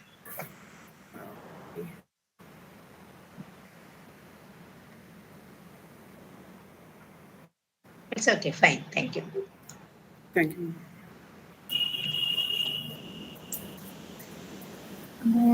Hello, Jaganlal. So, in your presentation, you have talked about more on the systemic effect of Shirodhara, like how it is helpful in reducing the stress and hormones, and little on how it is actually working at the scalp.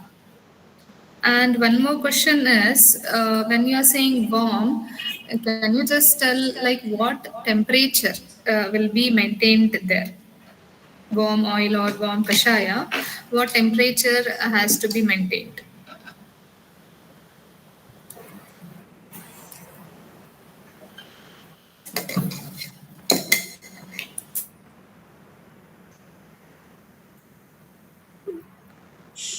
Temperature at that 42 degrees, like 40 degrees, like that we can maintain. Okay. What will be the difference of doing Shiro Abhyanga and Shirodhara?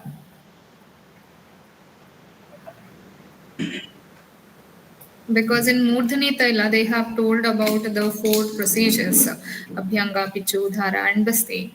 So, Yes. how different will be Abhyanga from Shirodhara? And as a general practice, how much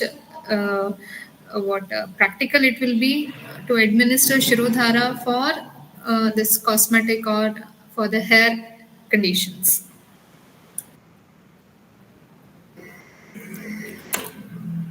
Can't get me, please. Sorry? Please repeat the question, man. I can't get the question. No, see, which one will be giving more result? Whether there are any studies which says that Shiro Dhara will be more beneficial from Shiro Abhyanga.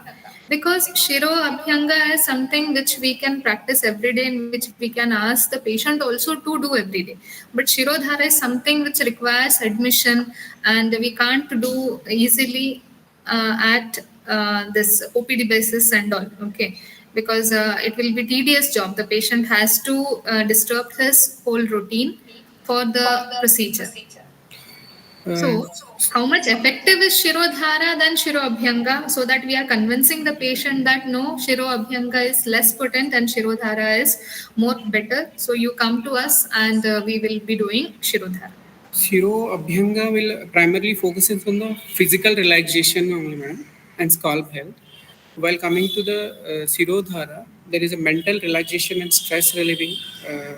Some balancing doshas will be there, so that we can explain.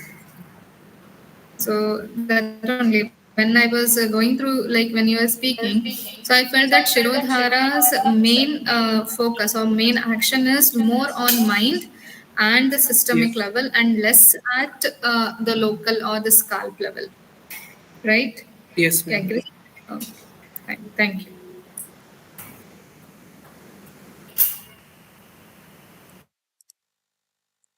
Thank you, ma'am. Next presenter is Dr. Vijeta S.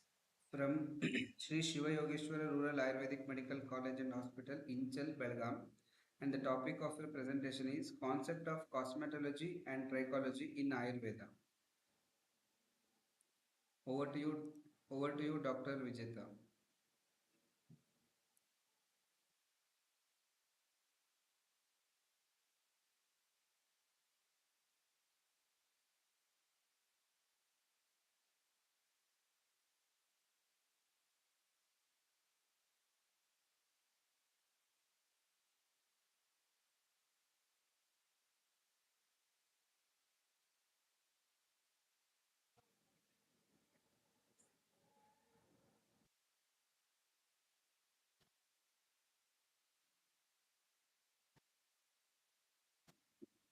Dr. Vijeta. We'll move. Dr. Ruchita, are you ready? Yes, sir. Okay, I request Dr. Ruchita Srinivas Kadgi from SDM College of Ayurveda and Hospital, Hassan. And the topic of presentation is use of Yava for skin care.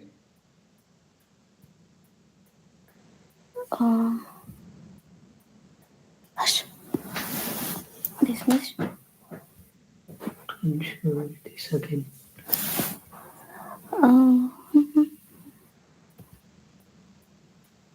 Okay. Is my screen visible? Yes, it's visible. Please go ahead. And it's moving.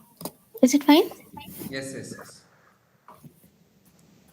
Okay. A very good afternoon to all. Myself, Dr. Ruchita Kadgi. The topic of my presentation today is Yava and its skincare benefits under the guidance of Dr. Srinath M. Vaidya, Professor HOD Samhita and Siddhanta Department, SDM Hassan. This presentation is a compilation work and an attempt to understand and interpret the terms from the Ayurveda texts. Introduction. Yava being a versatile cereal grain, it was used for centuries in foods, beverages, and traditional medicine. Recently, its potential in skincare has garnered attention due to its rich composition of antioxidants. Its application in skincare are still in the early stages of exploration. Aims and objectives: to compile and understand the qualities and actions of Yava on skin from the Ayurveda texts, to summarize current understandings of Yava's benefits on skin, and lastly, to discuss the possible formulations of Yava and their indications. Gunas of Yava have been explained in all of these 9 texts mentioned here, and the gunas that are beneficial for the skin according to these texts have been highlighted in the red, and they can be understood as Kashaya for its astringent property. Yava in the water form, that is the barley water, can work as a good skin toner. Sheath the property of Yava, it helps to soothe sensitive and irritated skin conditions. Lekhana property of Yava, it helps to exfoliate the dead skin cells, revealing the brighter and smoother skin underneath and improving skin's absorption capacity. Ruksha property of Yava, it helps to clear the pores and balance the sweat and sebum production in skin through the Shoshana action. Shleshmameda Nashana property of Yava, it acts with the help of Lekhana property and helps to stimulate the lymphatic system, draining the excess of fluids and toxins from the tissues. It unclogs the pores, that is the Anabhishyandi property, and balances the Kapha dosha in the skin, which in turn helps in reducing dullness, puffiness, reduces the occurrence of acne, blackheads, whiteheads, giving a clear, soft, and supple skin. Mrudu property, it helps to give a soft and soothed skin. Action on Vrana, for minor wounds, the topical application of Yava can provide the bioactive nutrients in the Yava directly to the wound site, supporting the cellular metabolism and the healing process. Varna's Thairyakara action of Yava is seen through the help of the above mentioned properties that gives a clear, hydrated, and rejuvenated bright skin complexion. Stairyakara action is achieved through Lekhanadi properties, helping boosting collagen production, maintaining skin elasticity, and reducing the appearance of fine lines and wrinkles. Twagamaya Nashana, Hemadri explains it as Kushtadaya Nashanam. Here, according to modern understanding, the current benefits on the skin of Yava are anti-inflammatory benefits, skin brightening, even toning, hydration and moisturizing benefits, anti-aging benefits, skin healing and repairing of the skin. In this flowchart, I've made an attempt to summarize the mechanism of the bioactive compounds of the Yava, giving all the benefits mentioned in the previous slides, resulting in a beautiful and glowing skin. The diagram here shows the lipid barrier over the skin. A strong lipid barrier, it helps to maintain a healthy hydrated skin, avoiding skin damage due to environmental stresses. These are the possible formulations of Yava, that is the face mask, water toners, scrubs, infused oils, bath soaks, barley with aloe vera gel, then serums, creams and lotions having barley extracts. Conclusion: Yava being so versatile and rich source of antioxidants, also having such multifaceted benefits in skincare, it can be a great ingredient in skincare routines. It addresses concerns such as dryness, aging, hyperpigmentation, acne, eczema, etc.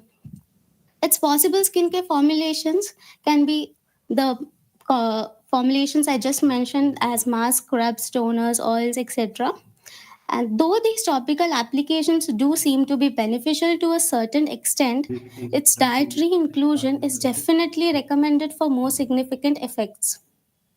Further research is needed to better understand Yava's mechanism and optimize its use in skincare. These are the references. Thank you. Over to judges.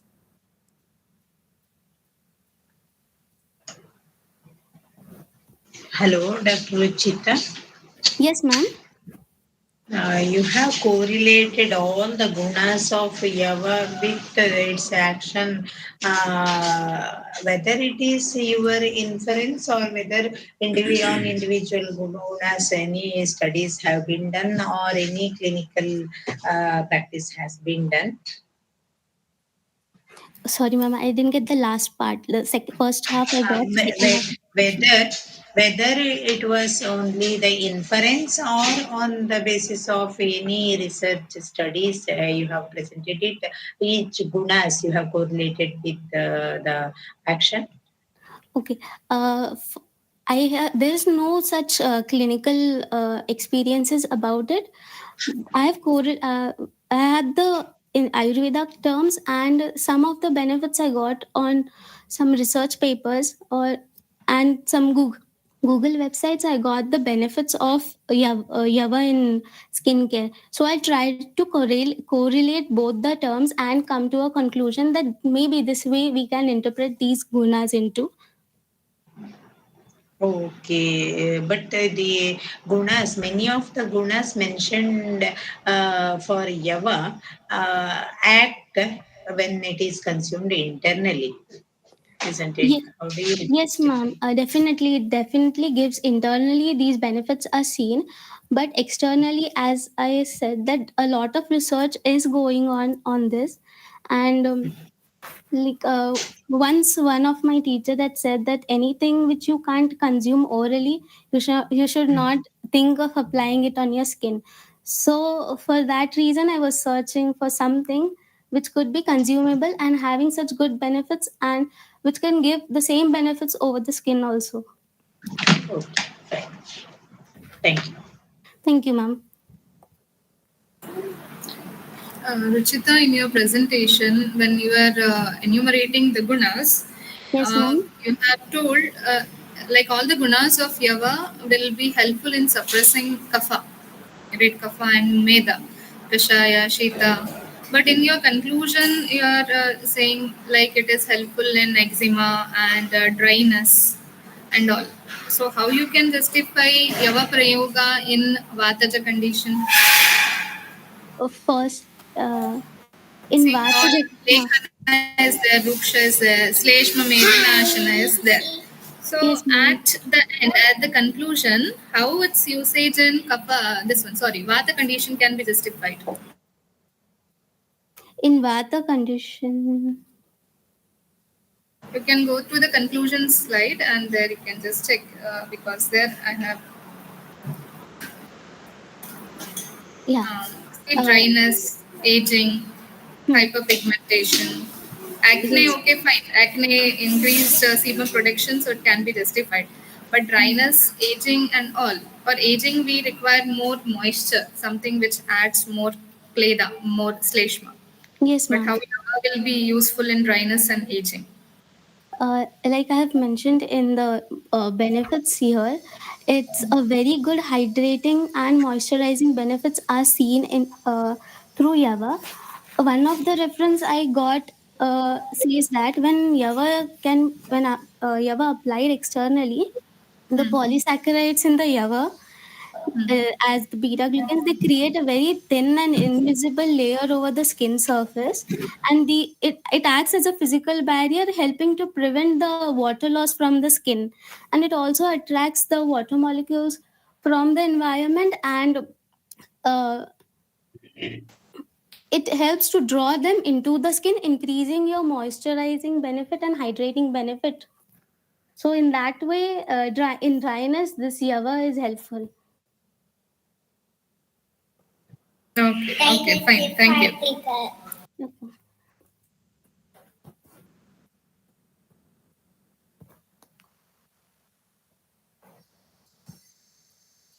Thank you. The next presenter, Dr. Thank you. Vishwanath S. from SDM College of Hassan. The topic of presentation, Insights into Vikara Vighata Bhava Abhava Prativishesha concept in understanding Udarta Samprapti. Over to you, Dr. Vishwanath. Madam, just a minute. This is the Dr. Vishwanath is presenting in roll number 11. Serial number 11. Yeah, it's roll Okay. number 11, ma'am. Ma'am. Okay. Ma'am. I'm audible, ma'am. Audible? Yes. Okay, thank you. I'm sharing the screen. Screen is visible, ma'am. Yeah. Okay. Sorry for my technical errors. So I thank the organizers for giving me an opportunity again to present my presentation. Guru Bhyo Namaha. Myself, Dr. Vishwanath S. Chetty, PG Scholar, second year MD from Department of Ayurveda, Samhita and Siddhanta, SDM College of Ayurveda and Hospital, Hassan. The title of my presentation is Insights into Vikara Vigata Bhava Bhava Prativishesha concept in understanding Udarda Samprapti. The concept of Vikara Vigata Bhava Bhava Prativishesha has been explained in the Prameha Nidana of the Charaka Samhita, Nidhanasthana. And the disease, Udarda, has been explained from Madhava Nidhana, 50th chapter, Shita Pitta Udarda Kota Nidhana. The technical term here, Vikara Vigata Bhava, it is giving the understanding of the attribute of the body to defend against the diseases or disease causing factors. And Abhava is the absence of such attribute and making a way for illness. Prativishesha, it is a special particular ways how the disease is manifested or operated in the body. The Prativishesha can be understood with four entities. First one is Vikara Ajanana. That means a strong defending attribute or the ability of the body to defend against a disease so that disease is not manifested. Chirena Janana. It is the pace of the pathogenesis is hampered and because of this, there will be late manifestation of the diseases. Third one is Anuvikara Janana. A strong pathogenesis is defended and thus there will be lesser severity and good prognosis.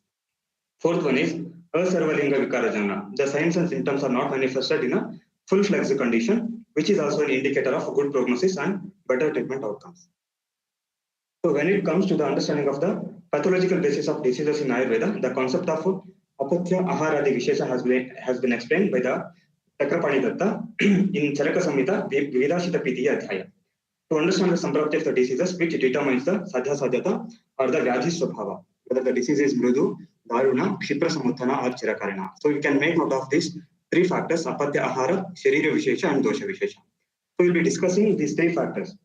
I'll give a quick look on these three components. First one is sharira vishesha. The modern medicine with personalized approach is no different than the Pratipurusha Siddhanta explained in the Charaka Samhita. Purusham Purusham Viksha Sadhneyo Visha Uttamaha, as quoted by the Charaka Samhita. So these are the factors which will be helping, guiding the disease prognosis.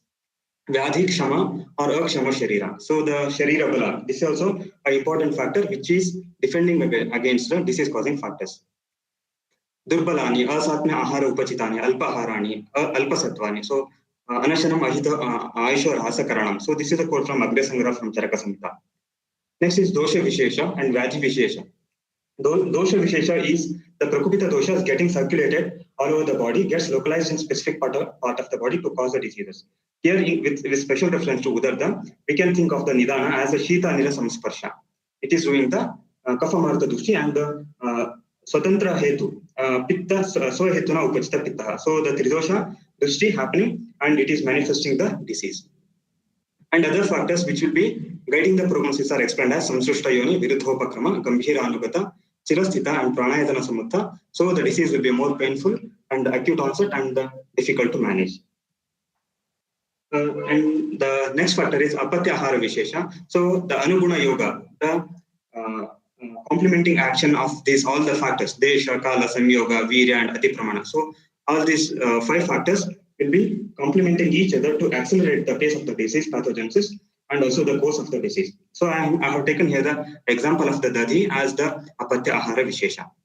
So by getting into the insights of the Guna Siddhanta, we can understand the Dadi as causing the Rakta Utklesha and the different gunas can be understood from the slide here. And as we all know, Samprapti Vikhatanam Eva Chikitsa. So the Samprapti is understood in terms of Nidanadi Visheshas. So the Nidana, Dosha and Dusha. So the Anubandhata or the Parasparam Na Anubhatnanti, Parasparam Pratikula Bhavanti. So the 3 factors complement each other for the manifestation of the diseases. The Anubandha between these factors complement each other and it leads to the manifestation of the diseases. The sufficient Nidana having the sufficient enough magnitude to cause the dosha sanchaya and prakopa, it is going to cause the diseases. And kala prakasha, it is among the important factor. And anubandhatva, when it comes to the samanya vishesha siddhanta, explained as a samanya dharma yoga. The samanyata between guna, karma, dravya and prabhava, it leads to the manifestation of the disease. And shithilatva as an important factor. Shithilatva is explained as the aniveda samyogata. The structural integrity is deformed, so the disease is manifested. We can take the aharaja nidana as causing the dhatu shaitilya and viharaja nidana as the precipitating factor, which is of importance to accelerate the disease and precipitate the disease and causing the acute onset of the udarta. And next is kala prakasha. Parasparam nidanadayo anuguna bhavanti. Vikara chirad abhinirvartam. Vikara chirad abhinirvartanta. Because of the paraspara anugunata of the nidanas, the disease will not be manifested. And also the kala is explained as Shishira Ritu, especially in Shishira Ritu, will be getting manifested. And so to identify the patterns in the pathology and the vikruti and clinical presentations, these are the main insights we should draw from the Vikara Vigata Bhava Prativishesha concept while its application into the Udarta. And the Pratipurusha Siddhanta is one such principle wherein we are tailoring the medicines for each individual, supporting the evidence-based approach of the Ayurveda medicines. And psychological factors should also be considered while Dr. Vishwanath, your time is up. To go into the last slide, the Shodhana and Rasayana Chikitsa, it's of more of research scope to prevent the recurrences. Thank you. I request judges to ask questions.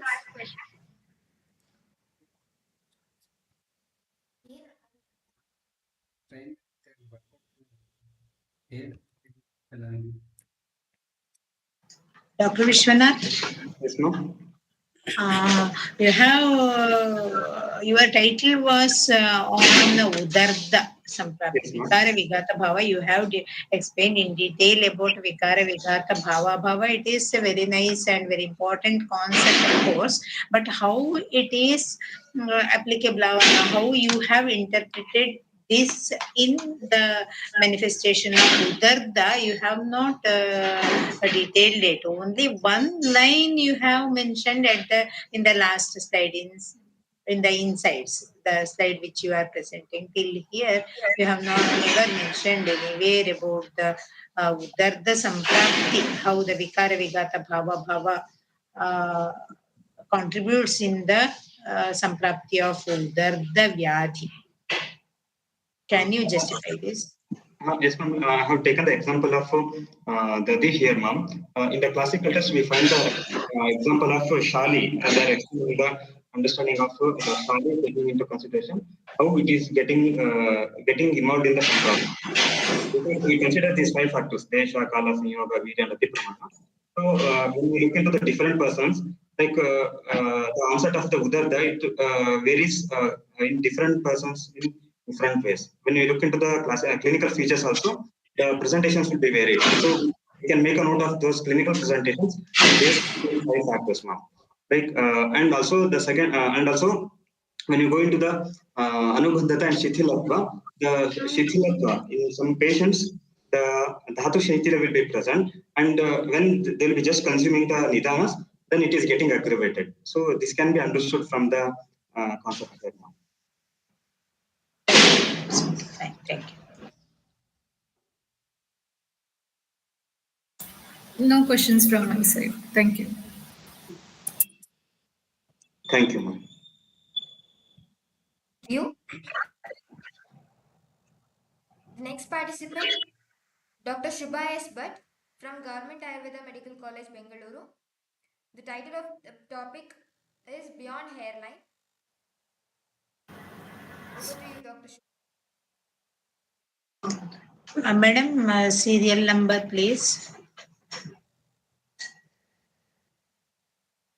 15, ma'am. 17.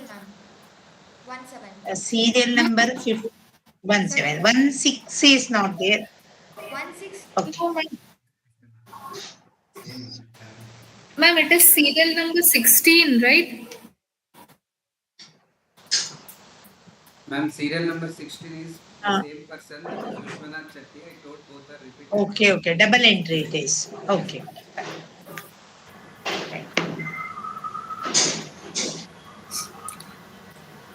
Ma'am, is my screen visible, ma'am? Yeah, your screen is visible. Okay. Good afternoon, everyone. Topic of my presentation is Beyond Hairline, an introspection to understand science behind hair fall. Hair fall is a common concern that affects people of all ages. As we know, balance of Tridosha and Dhatu is important to lead a healthy Shubha, life. just sorry to interrupt. You have to keep it in the Yes. slideshow. Your slides are not moving.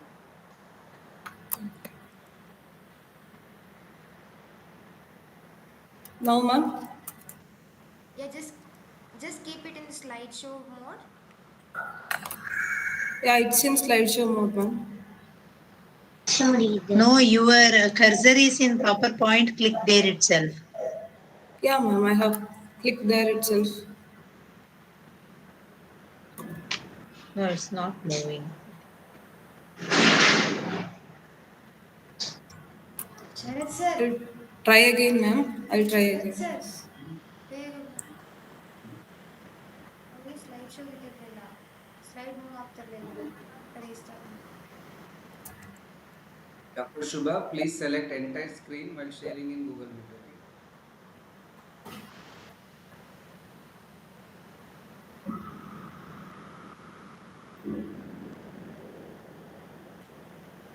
Now, sir? Is it moving, sir? Not yet. It is not showing the slides in the slideshow. Please stop sharing and again select entire screen while sharing.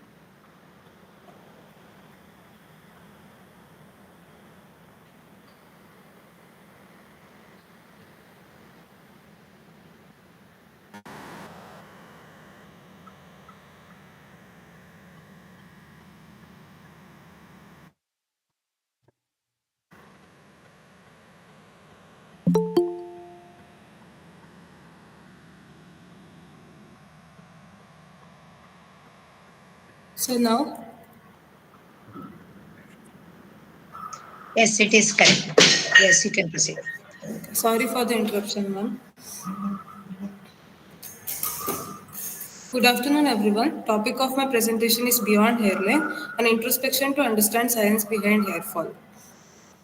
Hair fall is a common concern that affects people of all ages and backgrounds, influencing both physical appearance and emotional well-being.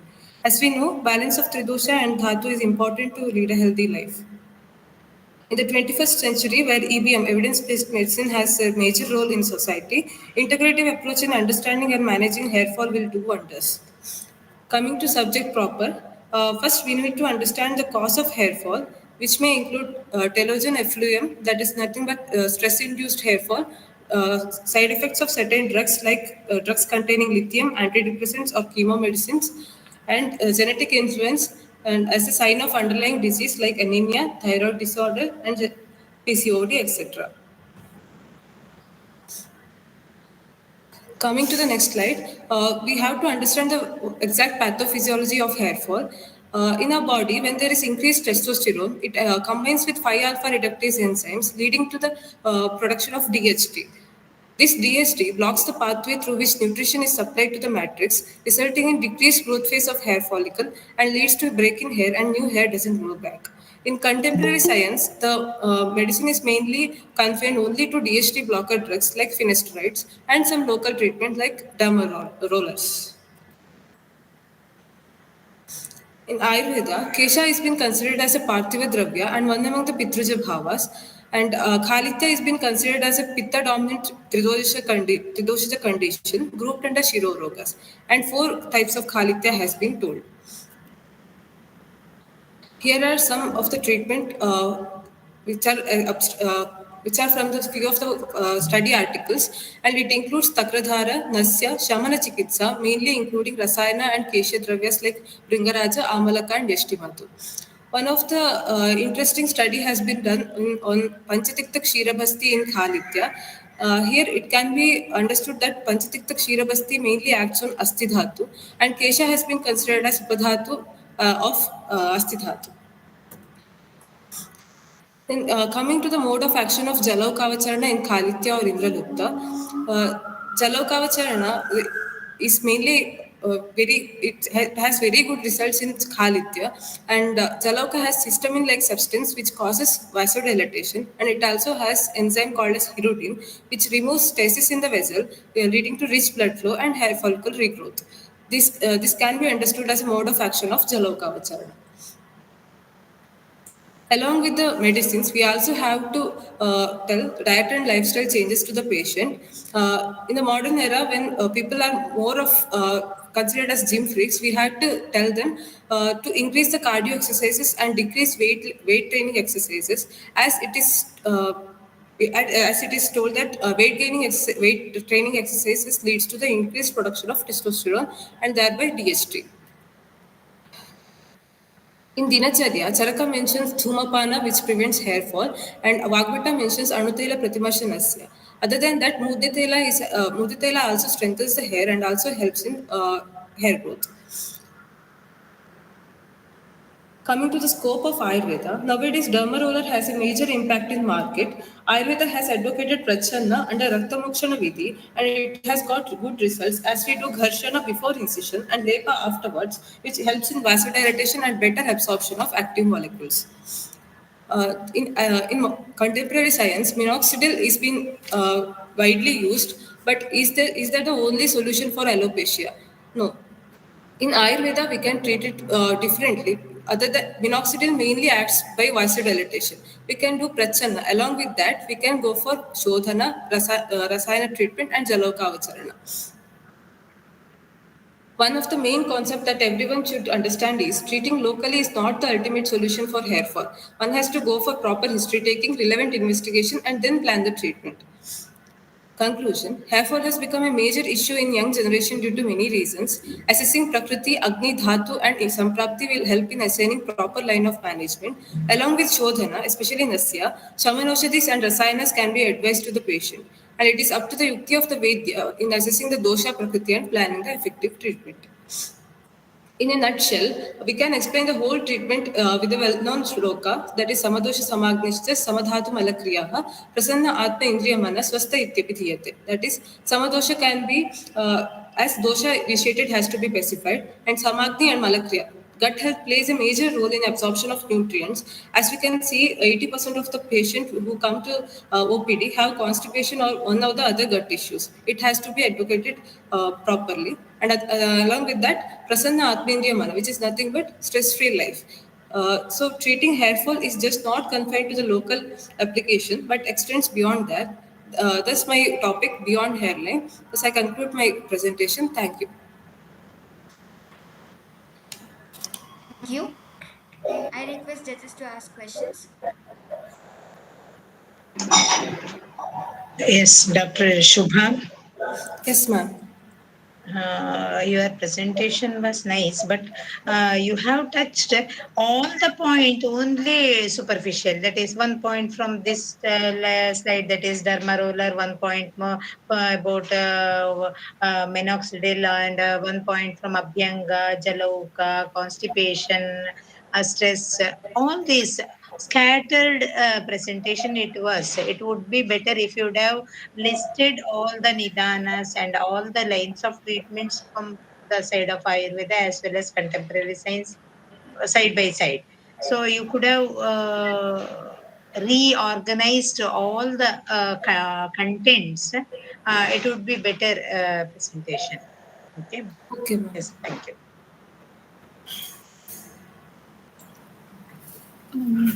Dr. Shubha, in your presentation, you have made a statement that a person has to do less of strength training and more of cardio, because strength training will increase the testosterone levels. Yes, Whether any studies are there which justifies your this point? Yes, ma'am. Because strength training is having its own benefits. Yes, ma'am. It's told that more of strength training will lead to increased testosterone levels. I have included that from his article, ma'am. It's been studied, and they have concluded that increased weight training, like weightlifters and all, they will usually have hair fall issues, ma'am.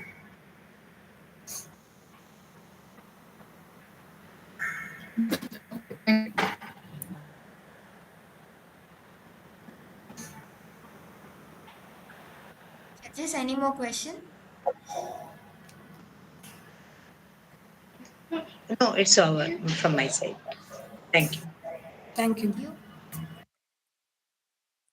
Now I call upon the next presenter, Dr. Bhagya Shaji from SDM College of Ayurveda and Hospital, Research Center, Kota. The title of presentation, Vataja Oshtaroga, with special reference to exfoliative cheilitis, a case study. Over to you, ma'am. Ma'am, this is number Hello, 4, whether right? my Yeah, ma'am, it's 4. Serial yes, number. ma'am. Is my slide visible, ma'am? Yeah, your slide is visible. Yes, yes, ma'am. Good afternoon to all. According to recent studies, fullness appearance of lips are considered to be beautiful among all eyes.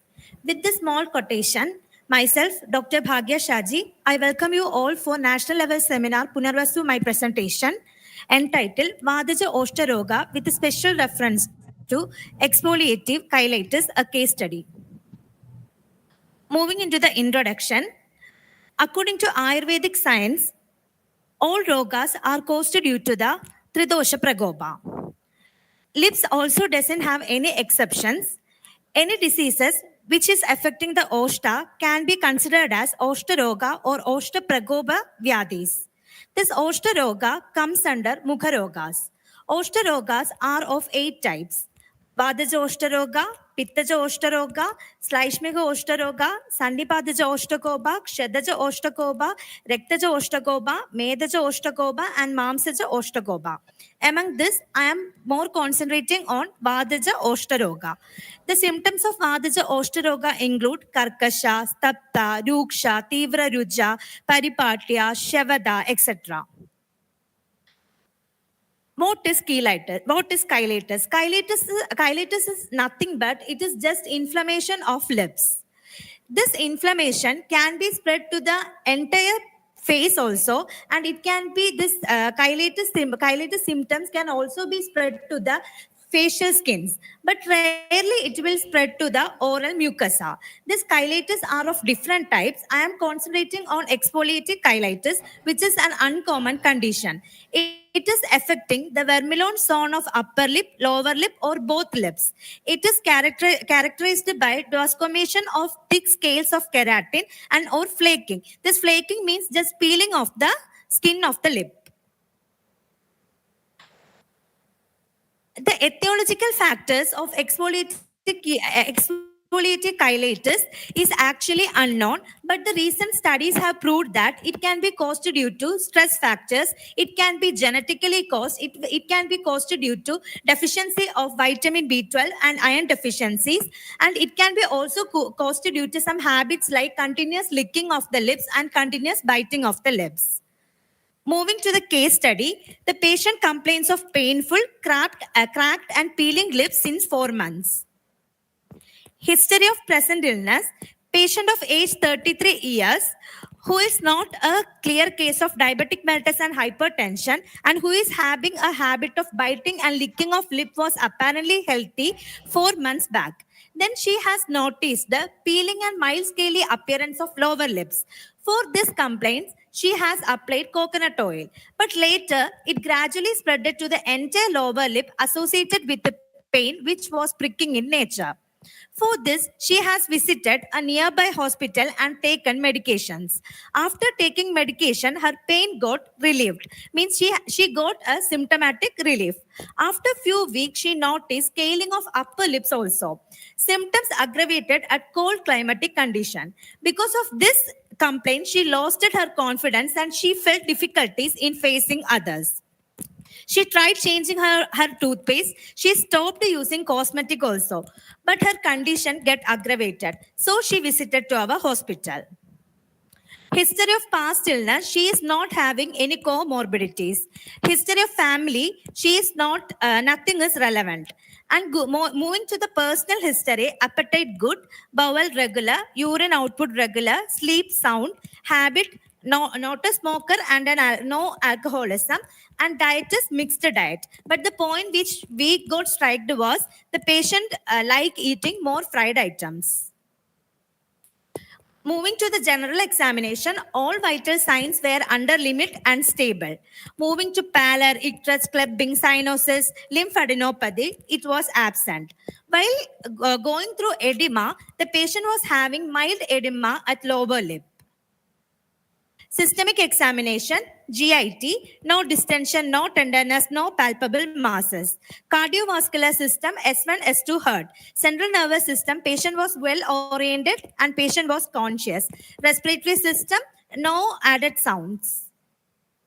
Moving to the skin examination, the skin was dry. Skin means we are considering the lower lip and upper lip of the skin.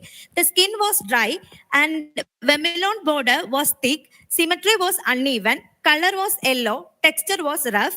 Pigmentation changes was absent. Keratosis was present. Atrophy was absent. Ulcer was absent. Swelling was absent on upper lip, but mild swelling was present on lower lip. Blisters were absent. On palpation, tenderness present in lower lip. Temperature rise absent. Texture, it was very thick and rough. Our diagnosis was Vadaja Oshtakoba and we have correlated with the exfoliative cheilitis.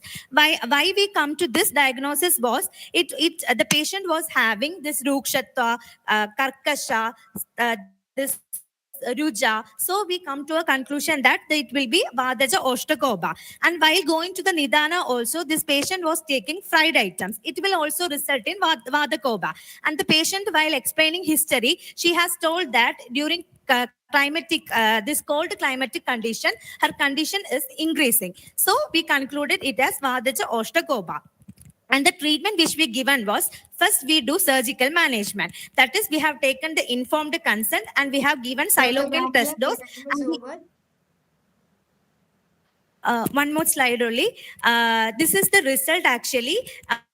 after the surgical excision, we have given Sneha Pradisaraniya and the Samana Sneha Paga. For Sneha Pradisaraniya, Eshtimadu Taila is given, and for Samana Sneha Paga, Gugulu Tiktaga Grida was given. Thank you. Thank you. Over to judges. Dr. Bhagya. Okay, ma'am. Yes, so the case you have selected was a nice case, and you have presented it a very lengthy manner which were not at all required. That is, all the systemic examinations were normal. Then what is the need of mentioning all the systems which were not relevant here? Wherever the findings were there, you could have added. Only considering the time limit, you have to present. Okay. And another thing is lip. You have mentioned many times lip skin, lip skin. This is lip is not coming under skin. It is mucous membrane. So we should be careful while presenting or by quoting anything. Anatomically, lip is mucous membrane, not the skin. Okay. Yes. Thank you. Thank you, ma'am. Congratulations, Bhagya. No question from my side. Thank you. Okay, thank you, ma'am. Thank you, ma'am. Thank you. Judges, please note, this is a new participant adding for the session.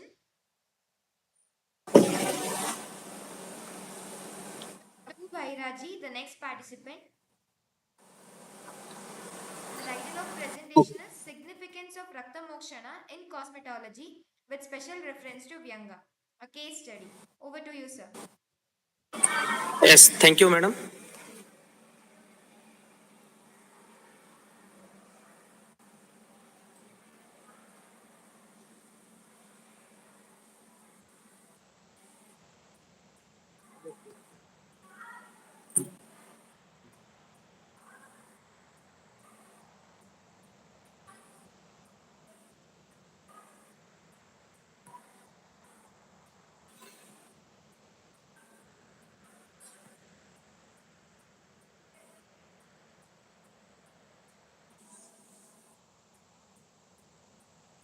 Good evening to all. Myself, Dr. Prabhu K. Bairaji, Assistant Professor, Department of Kaya Chikitsa. Presently, I am working as a Assistant Professor in the Rajeshwari Karpurmat Memorial Ayurvedic Medical College, Vijayapura. Then coming to the introduction. Hope it is audible, madam? Yes, sir, you are audible. Yes.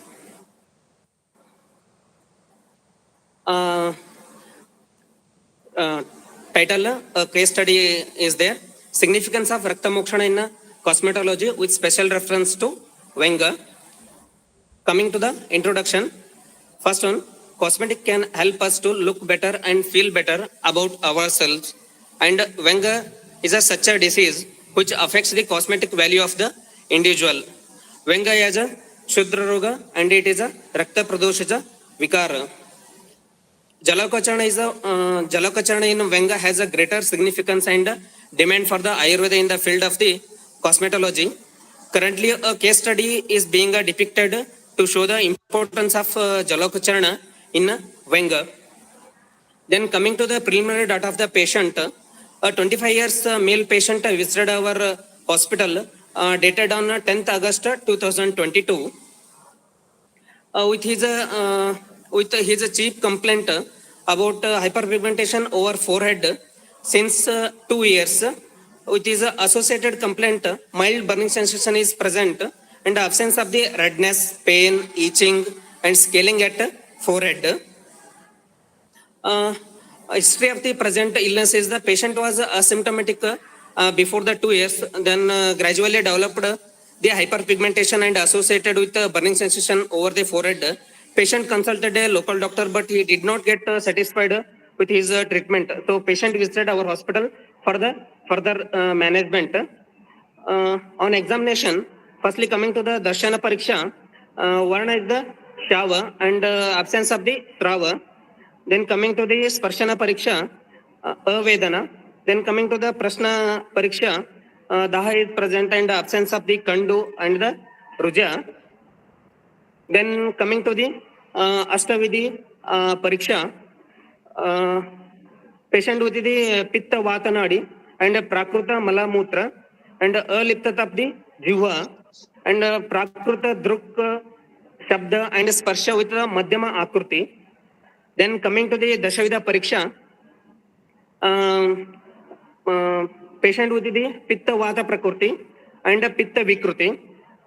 Patient with the Madhyama Tattva, Tatmya and the Samonana, and person with the Astisara Purusha, Mandagni, then Madhyama Ahara Shakti, and also the Pravara Vyama Shakti with the person Madhyama Vaya. Then coming to the Nidana Panchaka, Aharaja Nidana is the Ati Sevan of the Katu Amla Lavana. Then coming to the Viharaja Nidana is the Atapa Sevana. Then Manasika Nidana is the Krodha. In this patient, we did not observe any Pura Rupa. Rupa is the Shavavarna and Tanu Mandala and Nistoda. Dosha is the Brajaka Pitta and Udana Vayu. And Dushe here is the Tvacha and the Rakta. By doing the Shitalepa, person gets satisfied with the Upashaya it is. Then coming to the Anupashaya, exposure to the sunlight and disturbed sleep. Then coming to the Samprapti Gataka, dosha predominance is the Pitta and the Vata. Then coming to the Dhatu, Rasa Dhatu and Rakta Dhatu. Then coming to the Agni, Jatragni and Dhatwagni, Mandya. Shrotas is the Rasava and Raktava Shrotas. Then the Shrota Dusti is the Sanga. And Udbhavasthana is the Amashaya. And Sancharasthana is the Shaka. And Tvacha is the Adhisthana. And Vaktasthana is the Lalata Pradesha. And it is the Bahya Roga Marga. And it is the Sadhya Vyadhi. This is the image of the before treatment you may appreciate in this slide. A patient complaining about Shavo Varna and Daha dated on 9th August 2020. Then we planned for the Jalauka Charana. We did a 2 sitting. After first sitting dated on 10th August 2020. For the 25 minutes we applied Jalauka. And second sitting dated on 25th August 2020. For the 30 minutes we applied for the Jalauka. You may appreciate in this image after the first sitting a mild reduction of the Shavo Varna and patient feeling happy with the reduction of the Daha also. Then after treatment follow-up after the 15 days dated on 9th September 2020, marked reduction of the Shavo Varna and Daha also. Then coming to the discussion, factor responsible for the Varna Vikruti are the Agni Mahabhuta and the Pitta Dosha, and especially in Brajaka Pitta, and Dhatu involvement is the Rakta Dhatu. And among the 4 types of the Rakta Mokshana, Siraveda, Shrunga, Jalauka, and Alabu, out of the 4, Jalauka Chana is indicated for all the Pitta Pradhana Vikruti. Hence, a disease like Venga, having the Pitta Pradhana Vikruti can be treated with Jalauka Chana lastly. Then coming to the discussion on mode of action of the Jalauka Chana, leeches applied on the skin, it sucks the blood at a superficial level, might be from the capillaries or extracellular, so it may be more impure than other body channels. So Jalauka can easily suck impure blood due to the superficial distribution of the veins. Probable mode of action according to the Ayurveda, as per Ayurveda, Ayurvedic fundamentals proposes the least application in a condition where a Rakta or the Pitta Visheshan is observed. Pitta is the major determinant which decides about the color of the skin. A hyperpigmented lesion could therefore be a locally accumulated Pitta causing melanin accumulation. In Venga disease, dosha gets vitiated and accumulated in a Shrotas, causing the Shrota Avarodha, leading to the Shavo Varna and Daha. Jalauka removes the some of these toxins and vitiated doshas which are accumulated in the body through the various bioactive substances like hirudin, ublin, and hyaluronidase are present in saliva of the leech. Rakta prasadana action of this jalakacharna corrects the raktava shrotas, thereby reduces the hyperpigmentation. Then coming to the lastly conclusion, role of the jalakacharna in Venga is clinically established on the basis of the case study. It can be concluded that efficacy of jalakacharna in Venga is very much essential. Jalakacharna in Venga is a cost effective and have a cosmetic significant, as Venga is the Rakta Pradoshita Vikara. So Jalakacharna having its own significance. Thank you. Thank you, madam. Thank you, Apta's team. Thank you. Over to judges. Yes, namaste, sir. Namaste, namaste, madam. Your case was nice, sir. But when we come to the time limitation, we have to be careful, sir. Only that much is from my side. Congratulations, sir. Thank you. Yes, thank you. Thank you, madam. Thank you for the support of the Apta's Ayurveda. Namaste, sir. In your presentation, the diagnosis of the disease is melasma, right? Yes, But ma'am. melasma is usually not accompanied by daha. And that melasma, But patient complaining about hyperpigmentation and daha also, madam. okay. So whether it was like the hyperpigmentation was only on the forehead or it was on the cheeks and nose and other parts of the face also, sir? Only forehead, madam, due to the exposure of the sunlight. Huh. So means how then if it is only on the forehead, then how to differentiate it from tanning or from melasma? Because melasma, when we see, and in how many days it got the results was observed, sir? In how many days we got the result? Madam, I hope you may seen in the presentation, madam. First sitting will be done and after a gap of the 15 days, madam. Okay. Reduction of the mild reduction of the Shavarna and Daha also. Patient happy with the mild reduction of the Daha also, madam. Okay, sir. Okay, fine. Okay, thank you. Thank you, madam. Thank you. Thank you. So this was the last presentation. So here comes the end of the session. So now I request Dr. Venkatesh Kodur sir for delivering vote of thanks. Good evening. So today we are at the end of the session 3 Punarvasu National Level Seminar on Trichology and Cosmetology. I am very much thankful to the chief guest as well as the judges for today's session, Dr. Vidyalakshmi Madam and Dr. Sapna Madam, for your valuable time and for valuable guidelines to the PG scholars. Why? Because majority of the students have prepared the slides, and some of the students were reading the slides, and you have corrected them then only. So I'm very much thankful for your inputs for successful conduction of the Punarvasu National Conference. Thank you so much, madam. Thank you, Dr. Venkatesh. Thank you very much to Apta's Ayurveda Trust, World Ayurveda Foundation, and congratulations to the team as well as wish you all the very best for the national seminar, which is in memory of our ex-principal late Dr. G.S. Acharya sir. Punarvasu 2024. Congratulations and all the best. Thank you very much for giving me the opportunity. Thank you so much. Thank you, ma'am.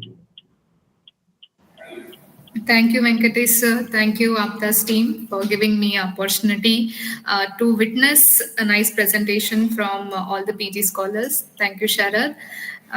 It was very nice presentation from all of them. And congratulations to you for Ayurgrama. And I wish you all the best for all your future endeavors. Thank you. Thank you so much, ma'am. So with these words, we conclude the session. Shubhaya. Shubhaya. Thank you. Shubhaya.